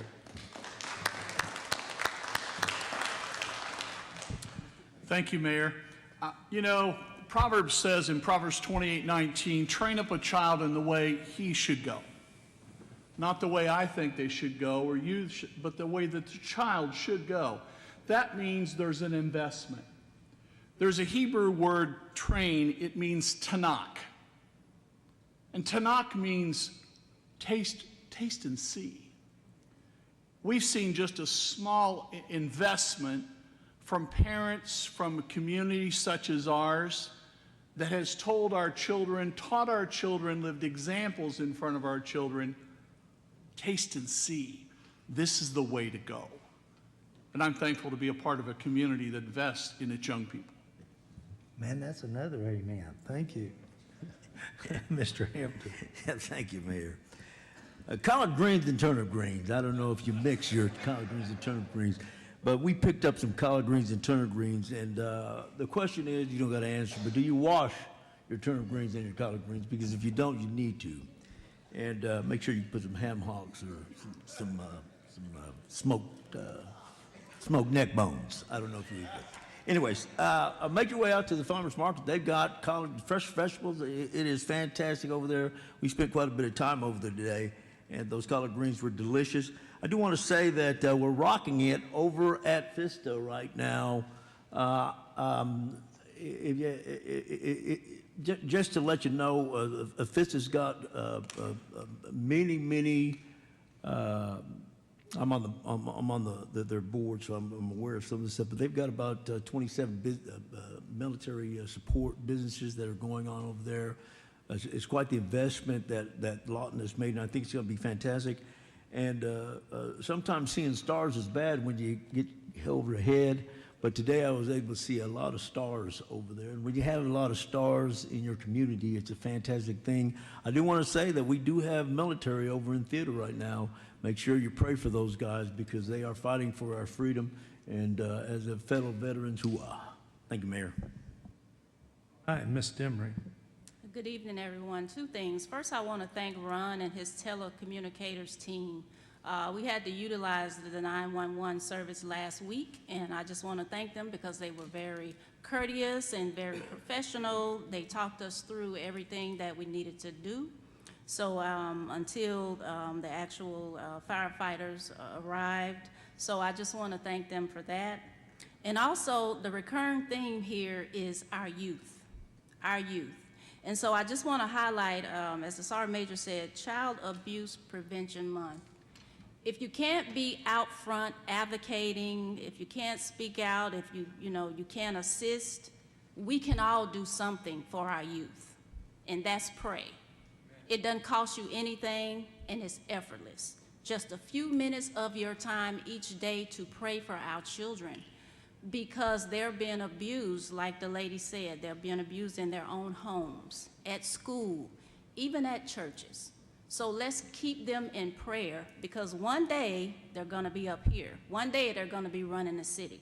So we just keep that in mind as you go throughout your day. We can all do something. Thank you. Man, we got another amen. Mr. Brown, no, Mr. Epps. If I could jump on top of what Councilman Hampton said, yes, Vista is doing great things. We have the fire symposium down there this week. And let me tell you, it seems like there's double the amount of people last year. It's pretty crowded. There's good discussion going on so that we understand the future direction of our military defense contractors and people from all over the country. And I spoke to a few of them, and they were just so impressed with the facilities and the level of expertise and how this is being conducted. And these are people that go to conferences everywhere. And they said we are top notch. So that's a hand clap for the ADA and Field Artillery Association. Yeah, Jason, that's right.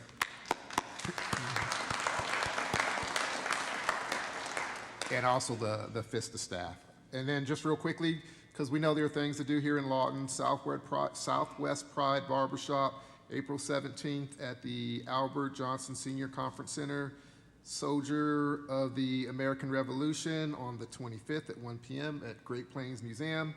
And we have America 250 commemorating our quarter millennial April 25th at Lawton High School. That's the Lawton Philharmonic. Okay, and Mr. Hooton. Well, it's always great to be around Eagle Scouts and kids in ROTC, because they're darn well that in the future they're going to be solid citizens here in the United States. So it's a pleasure to see them out there. And I guess the second thing, Mr. Hampton is not aware, but we're going to move the farmers market over to Ward 1, so I can talk about food and things like that every week. All right, thank you. All right, thank you. And I forgot to mention on the STEM lab at the FISTA, in the first 6 months, they reached 5,000 kids with STEM, and half of those were reached by the STEM lab going out to schools and organizations. So if you, for instance, this summer, a lot of churches will be doing STEM in their Vacation Bible School. Now, when I went to Vacation Bible School in the 60s, we glued macaroni on paper plates. But now they do STEM, and it's obviously so easy to tie science to God. And so the FISTA, whether it's a church, a Boy Scout troop, or JRTC, will come to you. But the truth is the kids want to go to the STEM lab because of all the great things that they have there. It's important. And so if your organization is interested, get in touch with the STEM lab. Now, we skipped item 4 and 7. They were struck and moved to the next agenda to accommodate the recipients of the proclamations. Now we're going to go to the consent agenda. The following items are considered to be routine by the City Council and will be enacted with one motion. Should discussion be desired on an item, that item will be removed from the consent agenda prior to action and considered separately. Council, I have a request to pull item 8 and 11.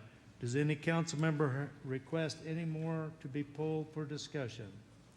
Seeing none, can I get a motion? Mayor and council, I make a motion to approve the consent agenda with the exception of items number 8 and 11. Second. We have a motion and a second. Please vote.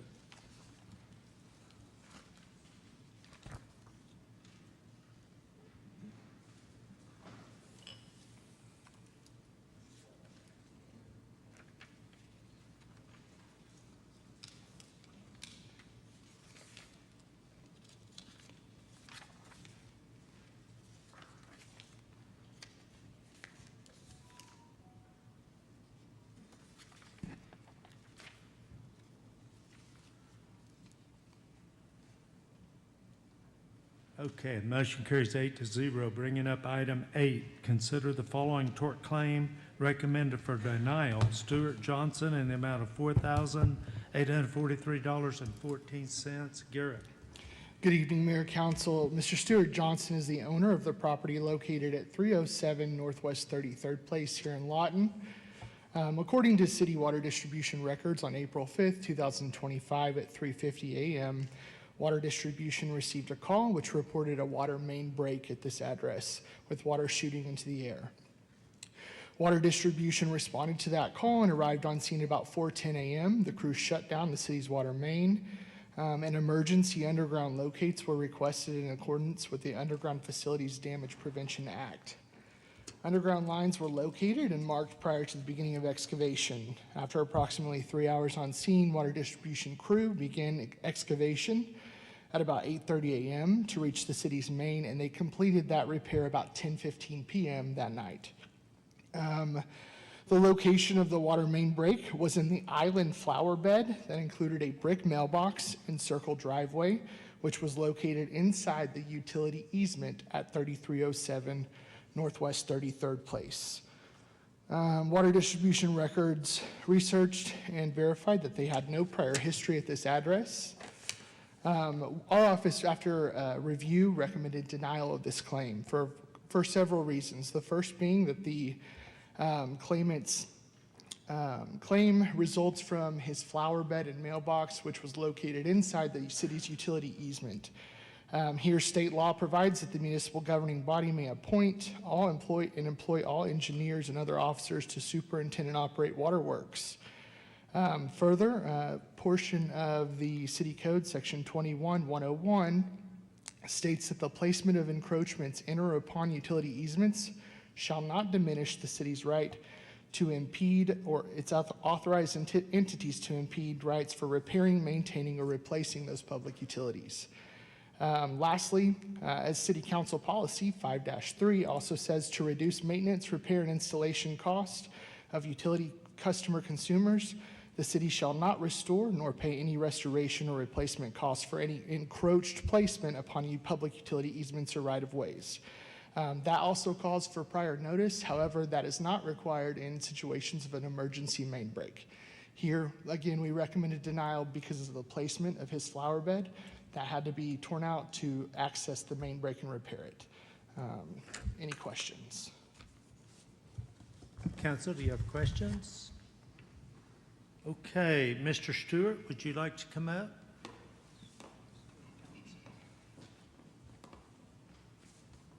Does somebody have a question down here that I missed? I thought I heard something. No? Okay. Hi, I'm Stuart Johnson. I got a nice, easy name. Listened to some of those ROTC names, and I thought, I lucked out. What happened that morning was a geyser in our front flower bed. And anyway, the staff came out there and got the water turned off quickly, and then they came that morning. But the gentleman is wrong. No locator was done. There was no one. In fact, the staff told me that by the time they had waited, it would be afternoon before somebody could get there to locate. I informed them I had built the house and I knew where the water main was. They didn't listen to me, and they started busting concrete up about 20 feet away from where I told them where the main was. They would have not had to broke not only the street up, but my driveway. They would not have had to tear out the brick wall that was there if they would have dug where I told them to dig. And they didn't do that. They chose to dig and started way over to the west, and then they moved, and when they got over where I told them to dig, they found the main. The staff also implored upon me many times about, don't worry about it, the city pays for this all to be fixed. You know, we have to tear things up all the time, but the city comes in and pays for it to be fixed. You just make a claim and they'll pay you back. So I went about the case. I had to get Ms. Chapman involved to get the concrete finally done, because that went on for a couple of months after the initial tear out had been done. I got the work done and then presented my claim, and then I got the surprise letter in the mail, said, sorry, Charlie. So anyway, I live at the end of the line, and this is what the filter that goes into my house looks like when I install it each time. And after 3 weeks, this is what it looks like. This is an ongoing problem all the time. So I constantly have to change these filters about every 3 weeks. But, you know, I have the money to pay for this myself. But I think, you know, when staff is telling me that, hey, don't worry about it, they're going to fix it, all that sort of stuff, it really kind of leads you to believe, okay, you know, the city's going to come back and make me whole.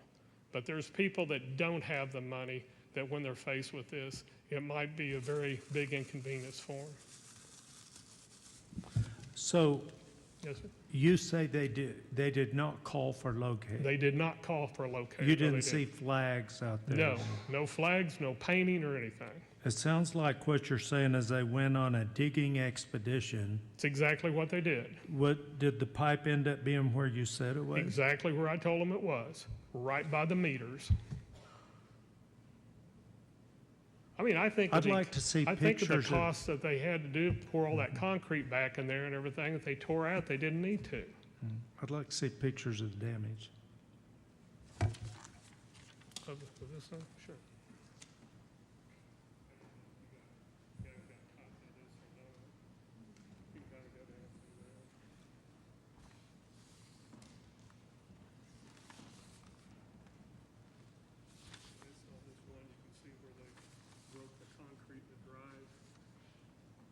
This is where Mhm. found it.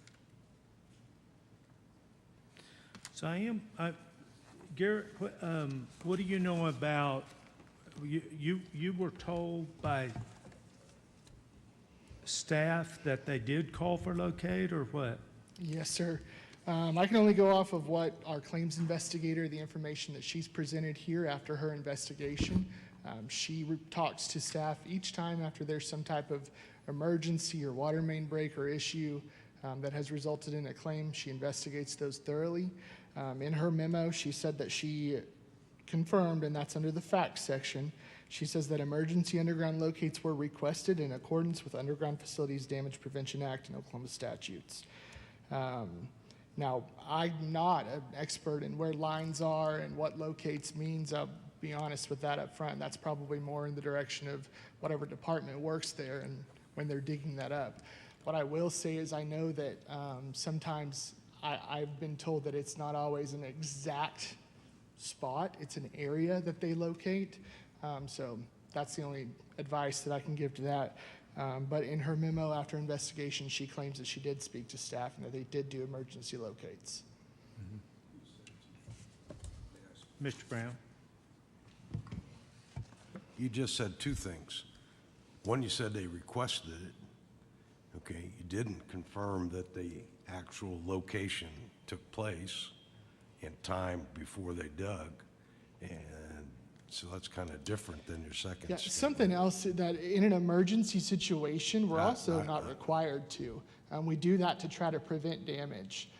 That's something that is done in order to try to, like, mass casualty, try to take what's wrong, care of what's wrong first without causing more damage. That doesn't always work. Sometimes, though, that there is an issue. I am going exactly off of what was written in the No, I memo, understand. I understand. I'm not being argumentative, but I do think there is enough. And I've been by this property. I looked at how long it was that I would say they dug to find it instead of having it located. And when they actually did fix it, there was absolutely no need to rip out the driveway. Now, I don't believe his claim includes the concrete or anything. I think the city did its part on that. So I'm just getting a sensing there might be at least a gray area of culpability on both sides or misunderstanding that I think a complete denial may not be the right thing. But This claim was also recommended for denial for a separate reason, the reason being that his property was inside the utility easement of the city. yeah, I understand that. And we have the right to Yes, you access our do. utilities. Yes, you do. Certainly, we have the right to act inside the utility easement, but I've been out on location with the utility director and the city manager about different things and the way we leave yards, et cetera. What concerns me about this is the exploratory digging after we said we're calling for locate. And normally on these deals, they're all pretty cut and dry, but I'm feeling like this one may not be as cut and dry. Rusty? Yes, on emergency locates, we call locates. Those go to the state. Those records can be pulled down from the state to see if locates were called. I don't know that was done on this case, but if you want to see locates, if locates were called, those go to Okie 811, and those records are available, and we can get those locates pulled down to validate the locates were called. So if that's a question of whether locates were called, I would suggest tabling this and letting us acquire those records to see if locates were called. So I would like to ask the council to table it, to give you the opportunity to verify that the locates were called in, to verify that the locates were done, and a little further explanation about why there was so much damage to the yard, whether inside the utility easement or not. Okay. There's a right to do things, and there's a responsibility that we hold as a city of Lawton. And so I'd like to see those things answered if we could, and city manager get involved and look into this. Can I get a motion to that effect? So moved. Is there a second? I'd like to make that, oh, you already did, excuse me. Do you have a second Sir. discussion? Mr. Hooton, did you want to discuss? Okay, I think I'm not sure who made the motion. Okay. We've got the motion and the second to table and have the staff further investigate and answer key questions. Please vote.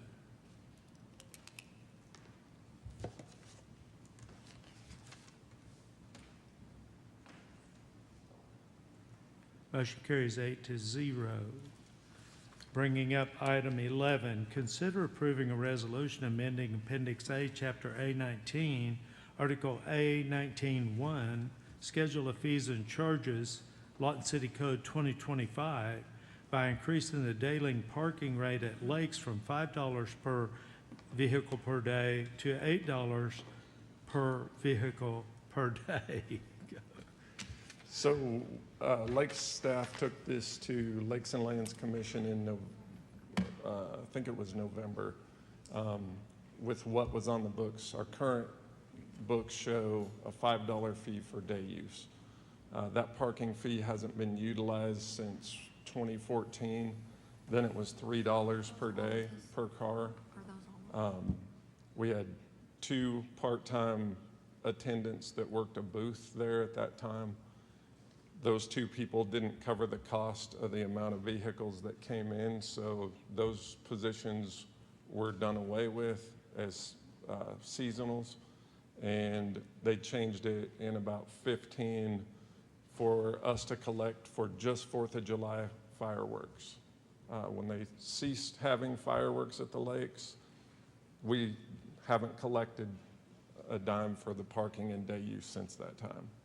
So this went to Lakes and Lands at $5. Lakes and Lands discussed it. They voted to raise it to $8.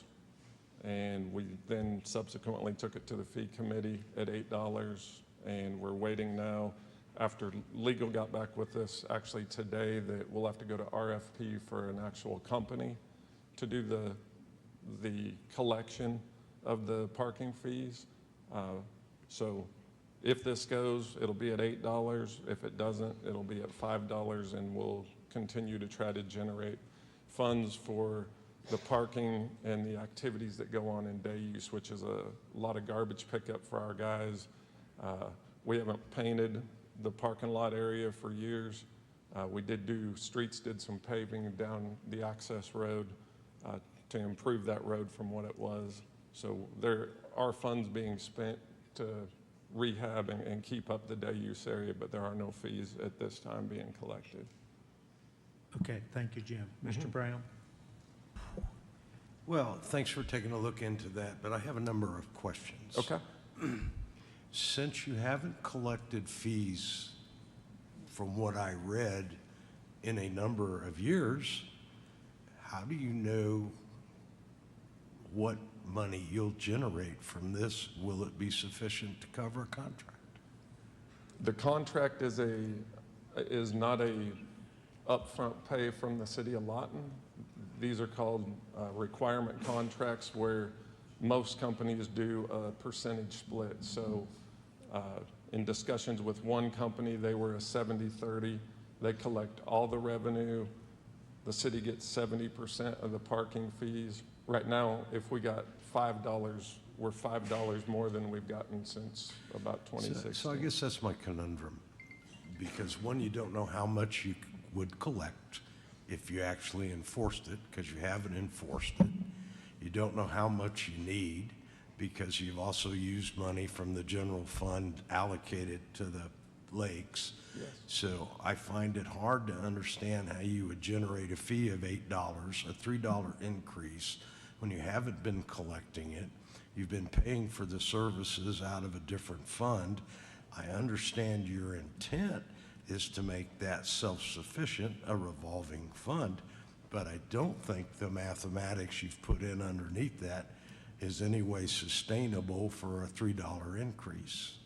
And that's where, I don't know, we took it to Lakes and Lands at the existing $5 fee. I understand, but you're asking this council, my terms, not trying to be hard, but my terms, I don't understand the logic behind how you derived that number, nor I don't think you can tell me what the projected revenue would be.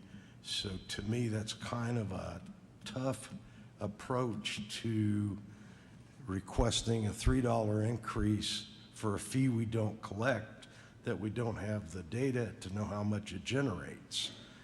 And I think that's kind of a tough one for the council to look at. That's my opinion. So right now, you're not charging anything, Correct. but you're not paying anybody either, right? No. Have you, I don't see in this an estimate of what your income would be. That we don't know. We had around the COVID time, streets came out and put a traffic counter out to see how many vehicles utilize the site. It was there for about 2 weeks.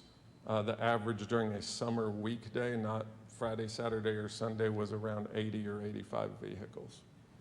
The weekends, you can drive out there. We've hauled trash out of there on the weekends, and there might be 150 or 200 vehicles. Mr. Mayor? Yes. When we're done discussion, I'd like to make a motion. Okay. When you're ready. So I would make a motion that we do not approve this $3 increase on this fee, because I don't believe it's substantiated that we need to raise it that high. I think we need to actually enforce the $5 fee, if that can be figured out how, so then we know what it would actually be before we go hire a contractor. I just don't think we're ready for a $3 increase on a fee we don't collect. The motion is to reject the proposed raise and direct the staff to enforce the $5. Is there a second? I'll second it if I can make a friendly amendment.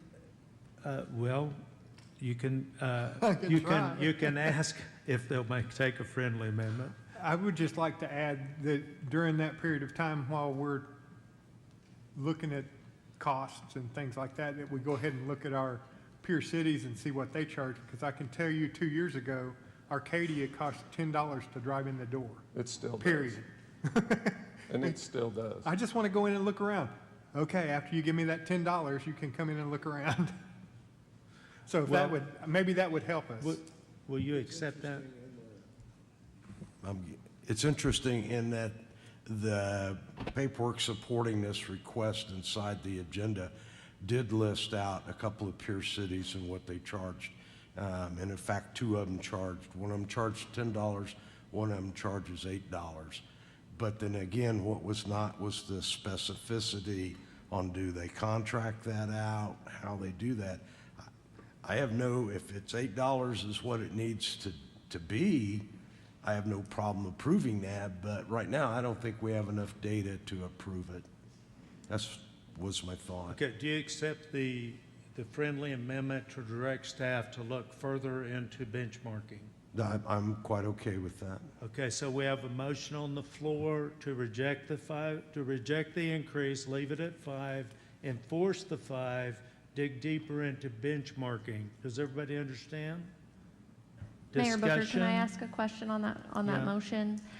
If you're wanting staff to bring something back as far as more information, I would suggest maybe tabling the item instead of denying it, because with a denial, we would have to wait 6 months before we could bring anything back. Well, we probably need 6 months to understand how much it's going to bring in, so we're going to go with it the way it is. Any further discussion? Please vote.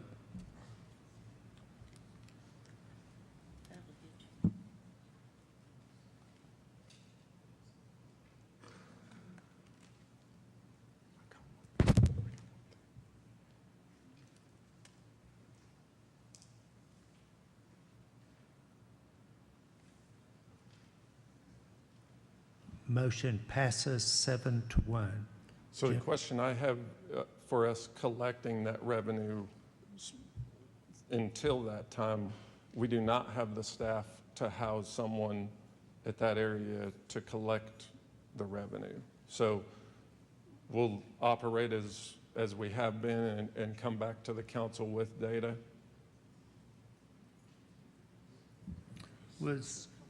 I think the intent is to, if you guys need to bring back an RFP, put out an RFP, do it, bring it back for approval if that's not within the city manager's purview.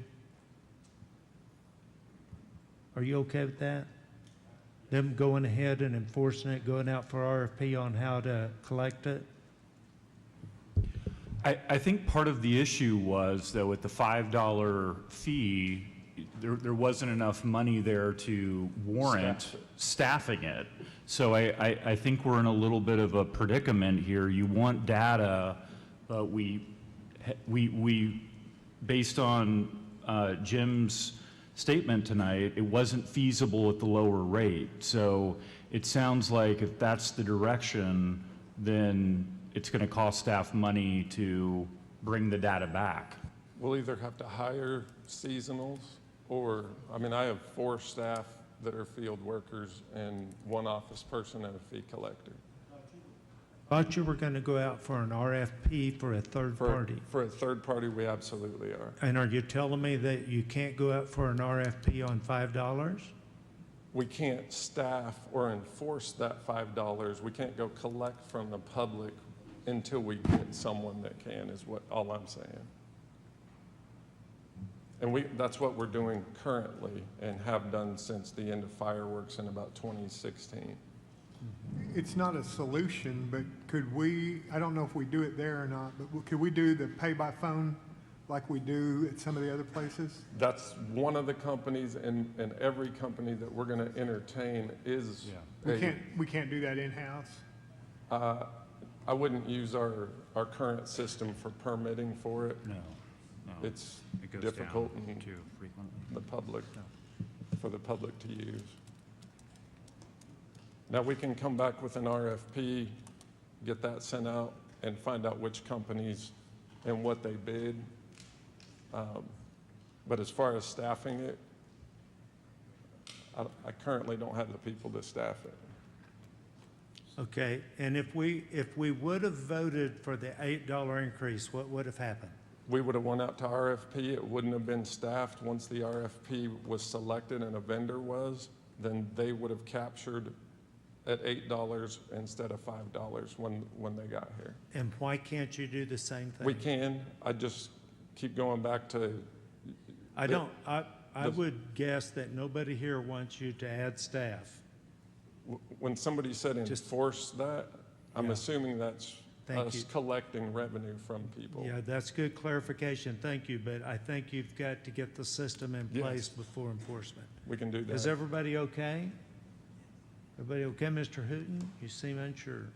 Well, I was just in a community this past weekend, and you had to use QR codes in order to park in a certain area, and you use your telephone. Absolutely. And it was through, it must be through another vendor, and it works like a charm. Yeah. And you guys are not capturing any revenue, and if you delay this 6 months, you're not going to capture, you're going to miss the whole season. Exactly. Because it'll be over. How long do you think we're delaying? I mean, if we would have gone to 8, there would have been a delay to get the RFPs. I'm thinking 60 days, 30 days to get the RFPs, another 30 days for implementation anyway.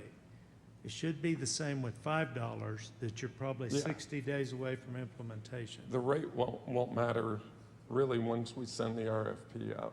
I mean, it's going to have to run its time for people to bid, companies to bid on it. Jim, is the RFP ready to go now? It's close. I started it today after we got news from legal.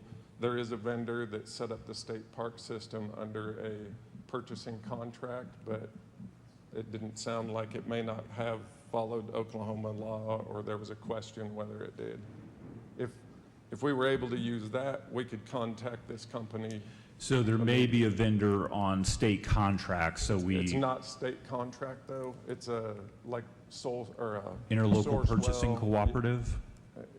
Something similar to that. Okay. I sent that to Garrett last week. So if it's part of an interlocal purchasing cooperative, and that's something that legal analyzes and agrees with, then competitive bidding procedures don't apply. So it could go faster? Okay. So, are we okay? City manager? Okay, all right. Thank you, Jim. Thank you.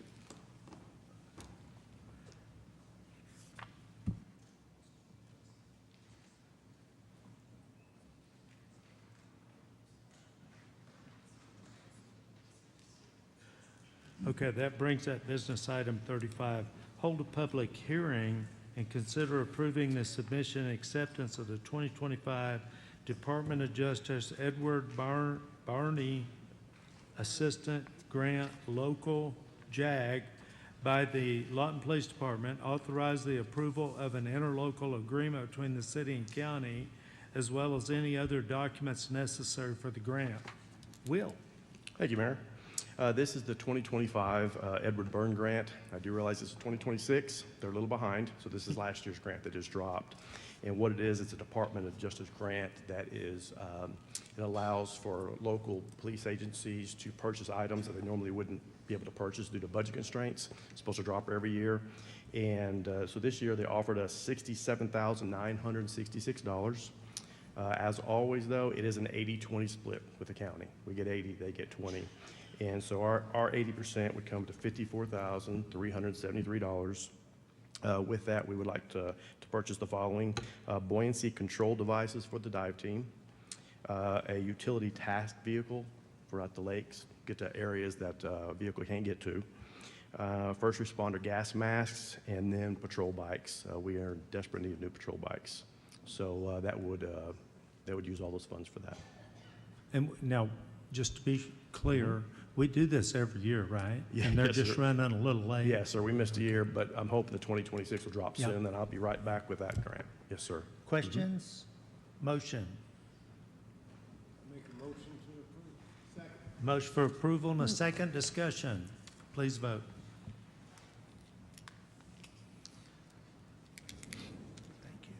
Mayor Booker, there's a public hearing required on this. Oh, I forgot the public hearing. At this time, I open the public hearing. Anybody wishing to speak on this grant, please come forward.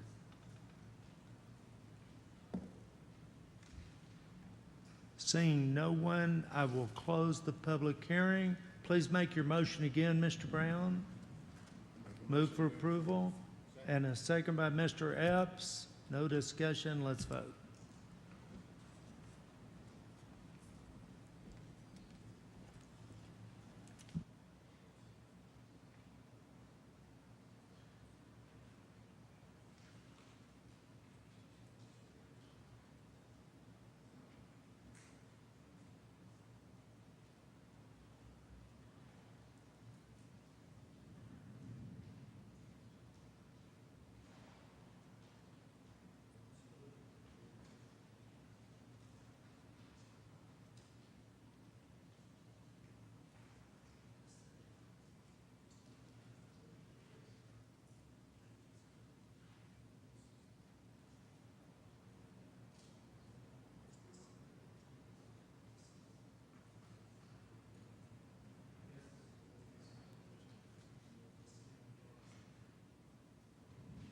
Item 36, consider approval and adoption of Council Policy 1104, facial recognition technology use, which governs the use of facial recognition technology by the Lawton Police Department and establishes standards for transparency and accountability. Eric.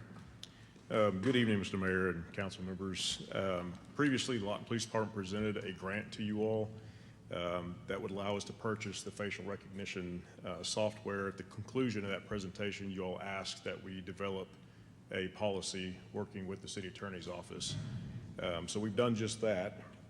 So we want to present this policy to you that's just going to guide and direct us in the use of the facial recognition software. We started researching the policy and utilized the sources that were available to us through OMAG. We also reached out to some of our peer cities and done research with some of those cities in an effort to bring you the best product that we could. Some of those peer cities included Eden and Moore. We also looked at Oklahoma City's policy. I know Tulsa was looked at by our city attorney's office. We also looked at Wichita Falls. There's a number of other agencies out there in North Texas and in Oklahoma, just a little bit further out. Those policies provide guidance for the use of the FRT, which is facial recognition technology. It's going to assist the officer with developing investigative leads only. This is not concrete, it's not proof, it doesn't develop the probable cause. Also, we established this policy in line with our previous discussion that we had with you all, and that's based on transparency, not maintaining a database. We're not installing cameras across town. We're not utilizing cameras in town to get images of the public. And again, this is just for investigative avenues, and it's going to give us those leads. We'll have to take further investigative action to develop and get probable cause based on any hits that we get with that. And with that, I'd like to answer any questions that you may have on the policy or the technology itself.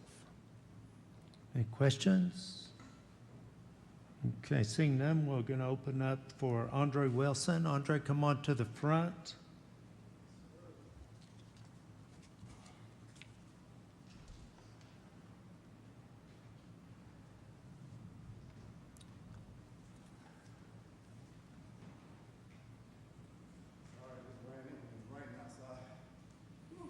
Okay, Andre, I've got your address and phone here, so you're good to go. All right. Let me catch my breath really quickly. Sorry, ran up the stairs. I'm getting old.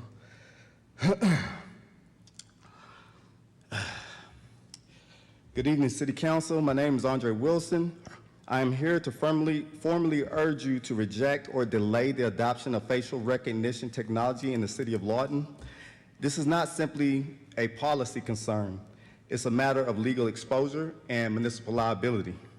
Under federal law, it can be held liable, a city can be held liable when the constitutional violations occur due to failure to properly train or supervise its employees. That includes law enforcement officers and prosecutors. Tonight, I am placing the city on notice. The City of Lawton has already demonstrated patterns that create liability risks under the existing systems. Sorry, I catch my breath still. First, there are ongoing transparency failures. Citizens are not consistently receiving complete and timely responses to open records requests, particularly involving flock cameras, camera data, and police video. When transparency breaks down, supervision has already failed, and that increases legal exposure. Second, there are serious training concerns. The recent arrest involving Fort Sill soldier Sergeant Bixler raises legitimate questions about probable cause and constitutional enforcement. When LPD officers are not properly trained, unlawful stops and arrests follow, and the city is responsible. Third, there are due process concerns at the prosecutorial level. The failure to consistently provide full exculpatory evidence, including complete video footage, raise issues under Brady. These are constitutional violations that directly expose the city to liability. And these ongoing issues, there has been public praise for the city prosecutor, Alan Rosenbaum. I'm sure you remember, Mayor. When leadership signals that everything he does is a good job and dismisses community concerns as people simply being upset about being prosecuted, it sends the wrong message. It tells the public that accountability is not a priority. And that matters because a lack of accountability is evidence of failure to supervise. So let me be clear about the legal consequences. If the city moves forward with facial recognition and it's used to misidentify, detain, or arrest a citizen, it can be shown that the city failed to properly train or supervise. That decision will be used as evidence of deliberate indifference in a court of law. At that point, liability will not be theoretical. It will be financial, constitutional, and unavoidable. It is preventable. Before expanding surveillance authority, the city must first demonstrate. Mr. Wilson, our 3-minute time limit is expired. All right, I got Thank you for 2 coming. seconds. Okay. I'll be finished. Train officers, it can train officers on constitutional limits, supervise and correct misconduct, comply with open record laws, and ensure full disclosure of evidence. Okay, thank Until you for, those conditions thank are you for met. coming. Mr. Adopting Wilson. facial recognition is not responsible governance. It is Okay. a known and avoidable risk. Mr. I Mr. urge the city Wilson, council to act accordingly. Turn the mic off. I'm finished.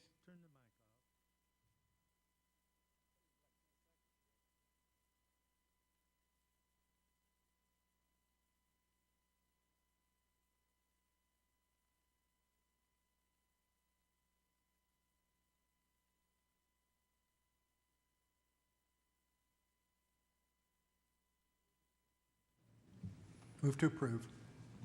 Is there a sec? We do have a second. Discussion? Please vote.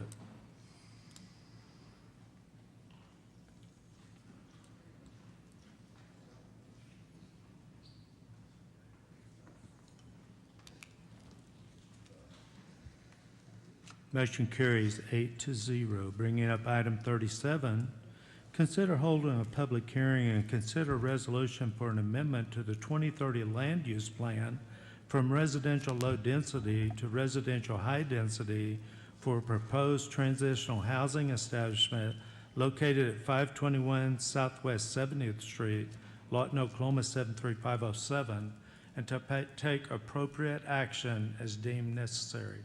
Cameron. Good afternoon, Mayor, Council. As you said, this is a request to amend the 2030 land use plan. This is a companion item for the next one for a request to rezone. This is off of 70th Street. As you can see, located on the northwest corner of Forest and 70th. Here's an aerial of the single-family residence. The current zoning is R1 single-family dwelling, surrounded by R1 single-family dwelling with a residential low density on the land use plan. The request right here that we're talking about is to amend that to residential high density. So it would be centered right in the middle of the residential low density. This was noticed to, here's the site plan that was presented for the single family residential house. This was noticed to 47 property owners within 300 feet on March 18th and posted in the Lawton Constitution on March 22nd. We received 17 phone calls and 1 letter before the City Planning Commission, and then 2 additional letters and 4 more phone calls against the request. This did go to the City Planning Commission on March 12th, 2026, where they recommended to deny the request with a vote to 7-0. And I'd be happy to answer any questions.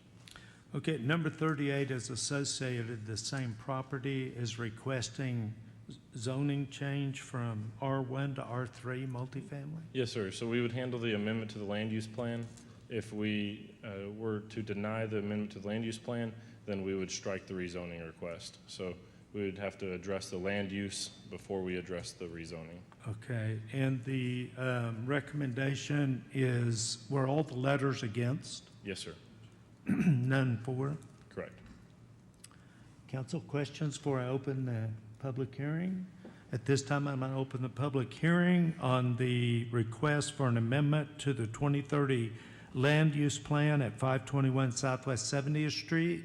Anyone wishing to speak, please come forward. Ms. Jordan?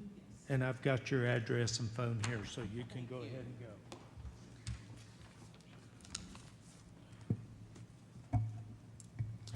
Good evening, Mayor, Good City Council. evening. Okay, thank you. Appreciate it. My name is Linda Jordan, and I'm here to oppose the rezoning of this residence. And after looking at the young people here today, now I see why I'm here today. Because I am requesting that it be opposed because primarily its location, which is close proximity to the Alma West Elementary School, which is a safety issue. So my concern is safety, safety, safety. Safety, first of all, because of the proximity that is located close to Alma West School, south of it. Proximity of the kids who walk to and from school with their backpacks. They're really cute. Some of them are like 7 or 8 years old, and they walk past this home, this residence, on the way to school and back from school. And there are also elementary school kids who walk to school from different areas in the neighborhood.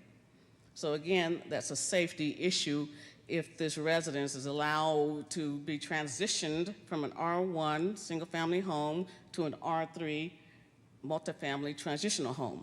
When you hear the word transitional, that means that people who will be residing in this home will be transitioning from outside of society into society, which could mean they are recovering from substance abuse, previously incarcerated, homeless. And this is a neighborhood that is not set up for that type of residence. And also in that neighborhood, which is my neighborhood, you have kids, a lot of kids that play in the neighborhood. They play, well, kids are starting to play outside again, which is a good thing. They're riding their bicycles, their scooters, and their skateboards in the neighborhood and also in close proximity to this residence. And also, it's a safety issue because the high school and middle school is a high school, middle school bus stop that stops at Southwest Forest and 70th Street, in which the kids get off and on the bus to school, which is right in front of this residence. And then also, my concern is if this is allowed to happen and one homeowner is allowed, and this request is approved, it causes what I consider to be a domino effect. If one person is allowed to do this and is approved, what's to prevent another homeowner to request their home to be transitioned from a R1 single-family home to an R3 multifamily transitional home, and before you know it, the neighborhood will no longer be an R1 or could be transitioned from an R1 neighborhood into an R3 transitional multifamily, and that in itself can cause a problem. And then Mr. Norm Andrew, who was here at the planning meeting, is not here, but he also wanted me to express his concerns.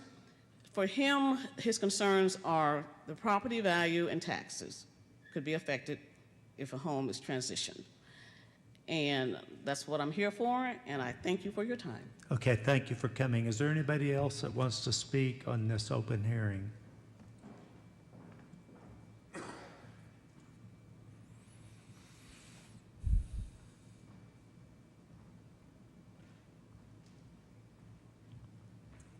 Okay, and please give us your name and address. Yes, sir. My name is Patricia Williams. I'm the owner, and I live in Red Oak, Texas. The owner? I'm the owner of the property. Okay. Yes, sir. If you don't mind, did they get a letter? Did they get that letter, or can I just read this? Okay. If y'all don't mind, I just want to read what I submitted to the city. I am requesting a reasonable accommodation under the Fair Housing Act for my property, for my proposed use for that property located at 521 Southwest 70th Street. The Haven Houses is a program that provides structure and supportive housing for individuals in recovery, previously involved justice populations, veterans, the homeless community, and also battered women. And this home is being put in place to provide stability for those individuals. The Haven Houses is a trauma-informed environment designed to support individuals protected under the federal and state fair housing laws, including those with disabilities as defined under, and I have a law in here, but under the Fair Housing Act, municipalities must make reasonable accommodations in policies or practices to avoid individuals with disabilities being prevented from getting equal opportunities to use and enjoy homes in nice neighborhoods. This obligation has been upheld in cases such as the City of Edmonds versus the Oxford House, and also West Haven versus it's just another court case, so I'm sorry, I'm a little nervous, so forgive me. I am requesting the accommodation to be both reasonable and necessary because the Haven Houses will operate a small supervised residence with a maximum of 5 to 6 people. That is the same as a traditional family living in a residence as well, and it will have a live-in house manager. To ensure that the community safety and to ensure community safety and harmony, we will be implementing the following measures: exterior and interior cameras for continuous monitoring, a strict no no loitering policy specifically during school arrival, dismissal, and bus stop hours, active supervision and enforcement of resident conduct and standards, structured programming and accountability requirements, and strict screening and criteria, which most of my clients will be coming from referrals from. I'm partnered with the VA, Carter Crane, and places like that. I have owned this property for 18 years, and I've lived there for 8 years and raised my children. They went to that same school, went on that same bus stop. So I do have an investment in that property and in the neighborhood.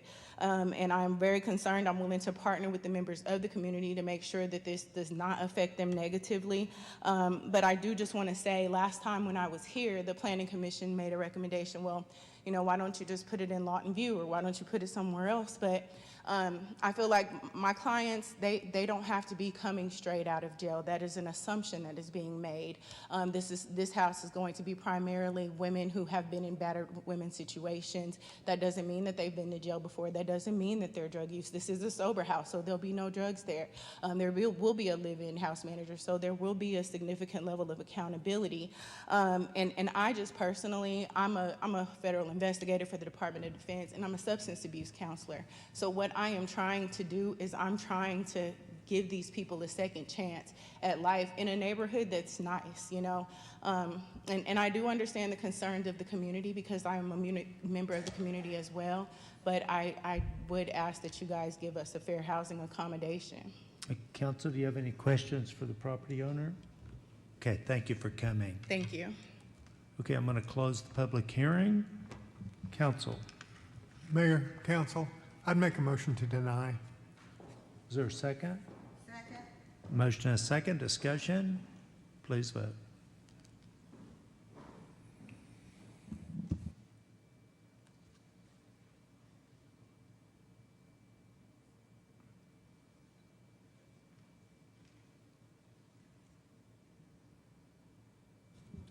Motion to deny passes 7-1, so I don't need to deal with 38, correct?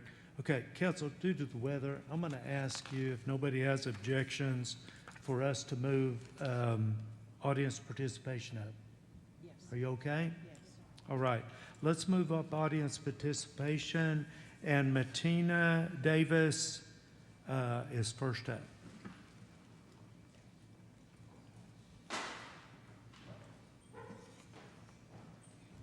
And Vincent, you can go ahead. Vincent Gaslin, you can go ahead and make your way down here, please. Okay, and we've got your address and everything, Matina. Good evening, council. We are told that innovation and efficiency are the goals of our local government.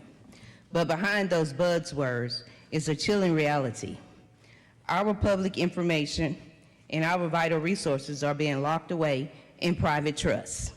When the government moves public assets into private service agreements, they aren't just outsourcing, they are gatekeeping. They are building a wall between you and the truth of how your tax dollars are being spent. The transparency crisis, FISTA and LEDC. We already seen the warning signs. Look at FISTA, gatekeeping. Look at the LDC, where cyber fraud has already breached the system. These aren't just glitches. They are the result of a system that prioritizes private secrecy over public oversight. When these entities operate under private agreements, they use your money how they see fit, while you are left in the dark. If we can't see the data, we can't demand accountability. And if there's no accountability, there's no democracy. The water and data center threat. But isn't it just about data? It's about survival. These mass data centers are moving in, and they have an unquenchable thirst. They are projected to consume our water supply at an alarming rate. What will happen next? I tell you, the water will be put in the trust. Just like our information, our very own water supply will be placed into a private trust. Imagine a future where you pay taxes for infrastructure you aren't allowed to audit, and you pay for water that is prioritized by a server farmer instead of your family. By the time we realize the well is dry, the legal guard will be so high that we won't have a seat at the table to fix it. The call to action: we cannot allow our essentials, our information, our money, and our water to be hidden in private trusts. We demand full transparency. We demand an end to these black boxes service agreement. It's our money, it's our water, and it's our right. And also, I would like to have updated public records, not records dated back from 6 and 5 years ago. I'm putting in open records requests, and I'm getting records from 2022, and we in 2026. So I would like to have the correct information. Thank you.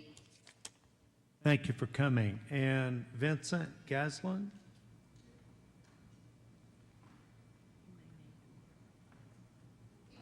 Vincent, we can get you a handheld mic if that helps you.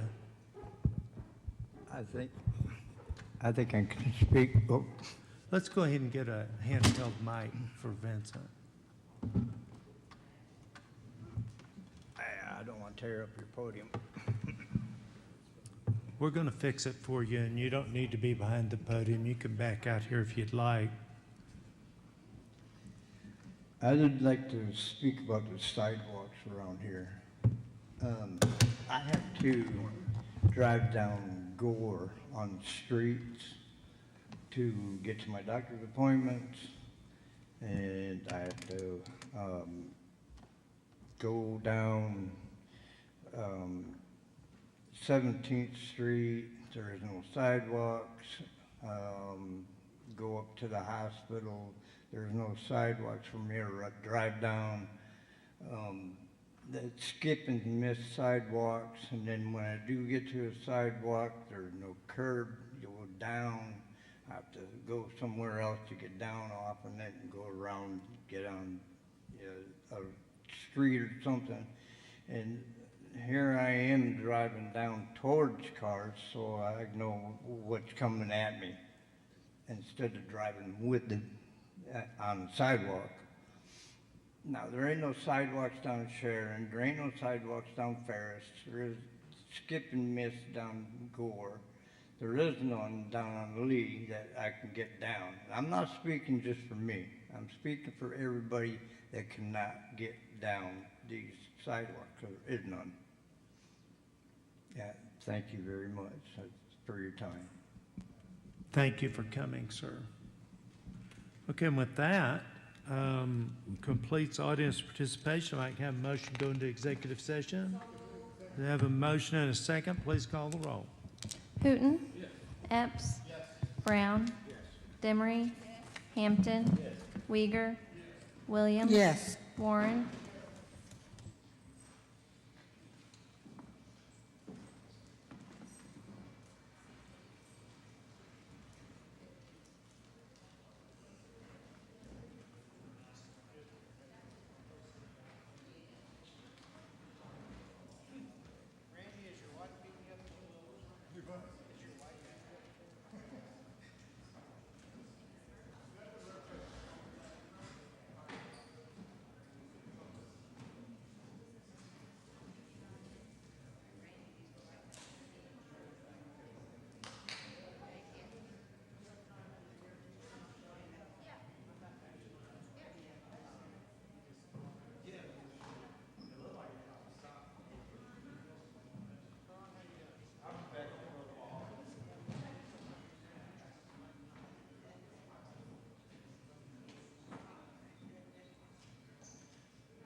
Can I have a motion to return?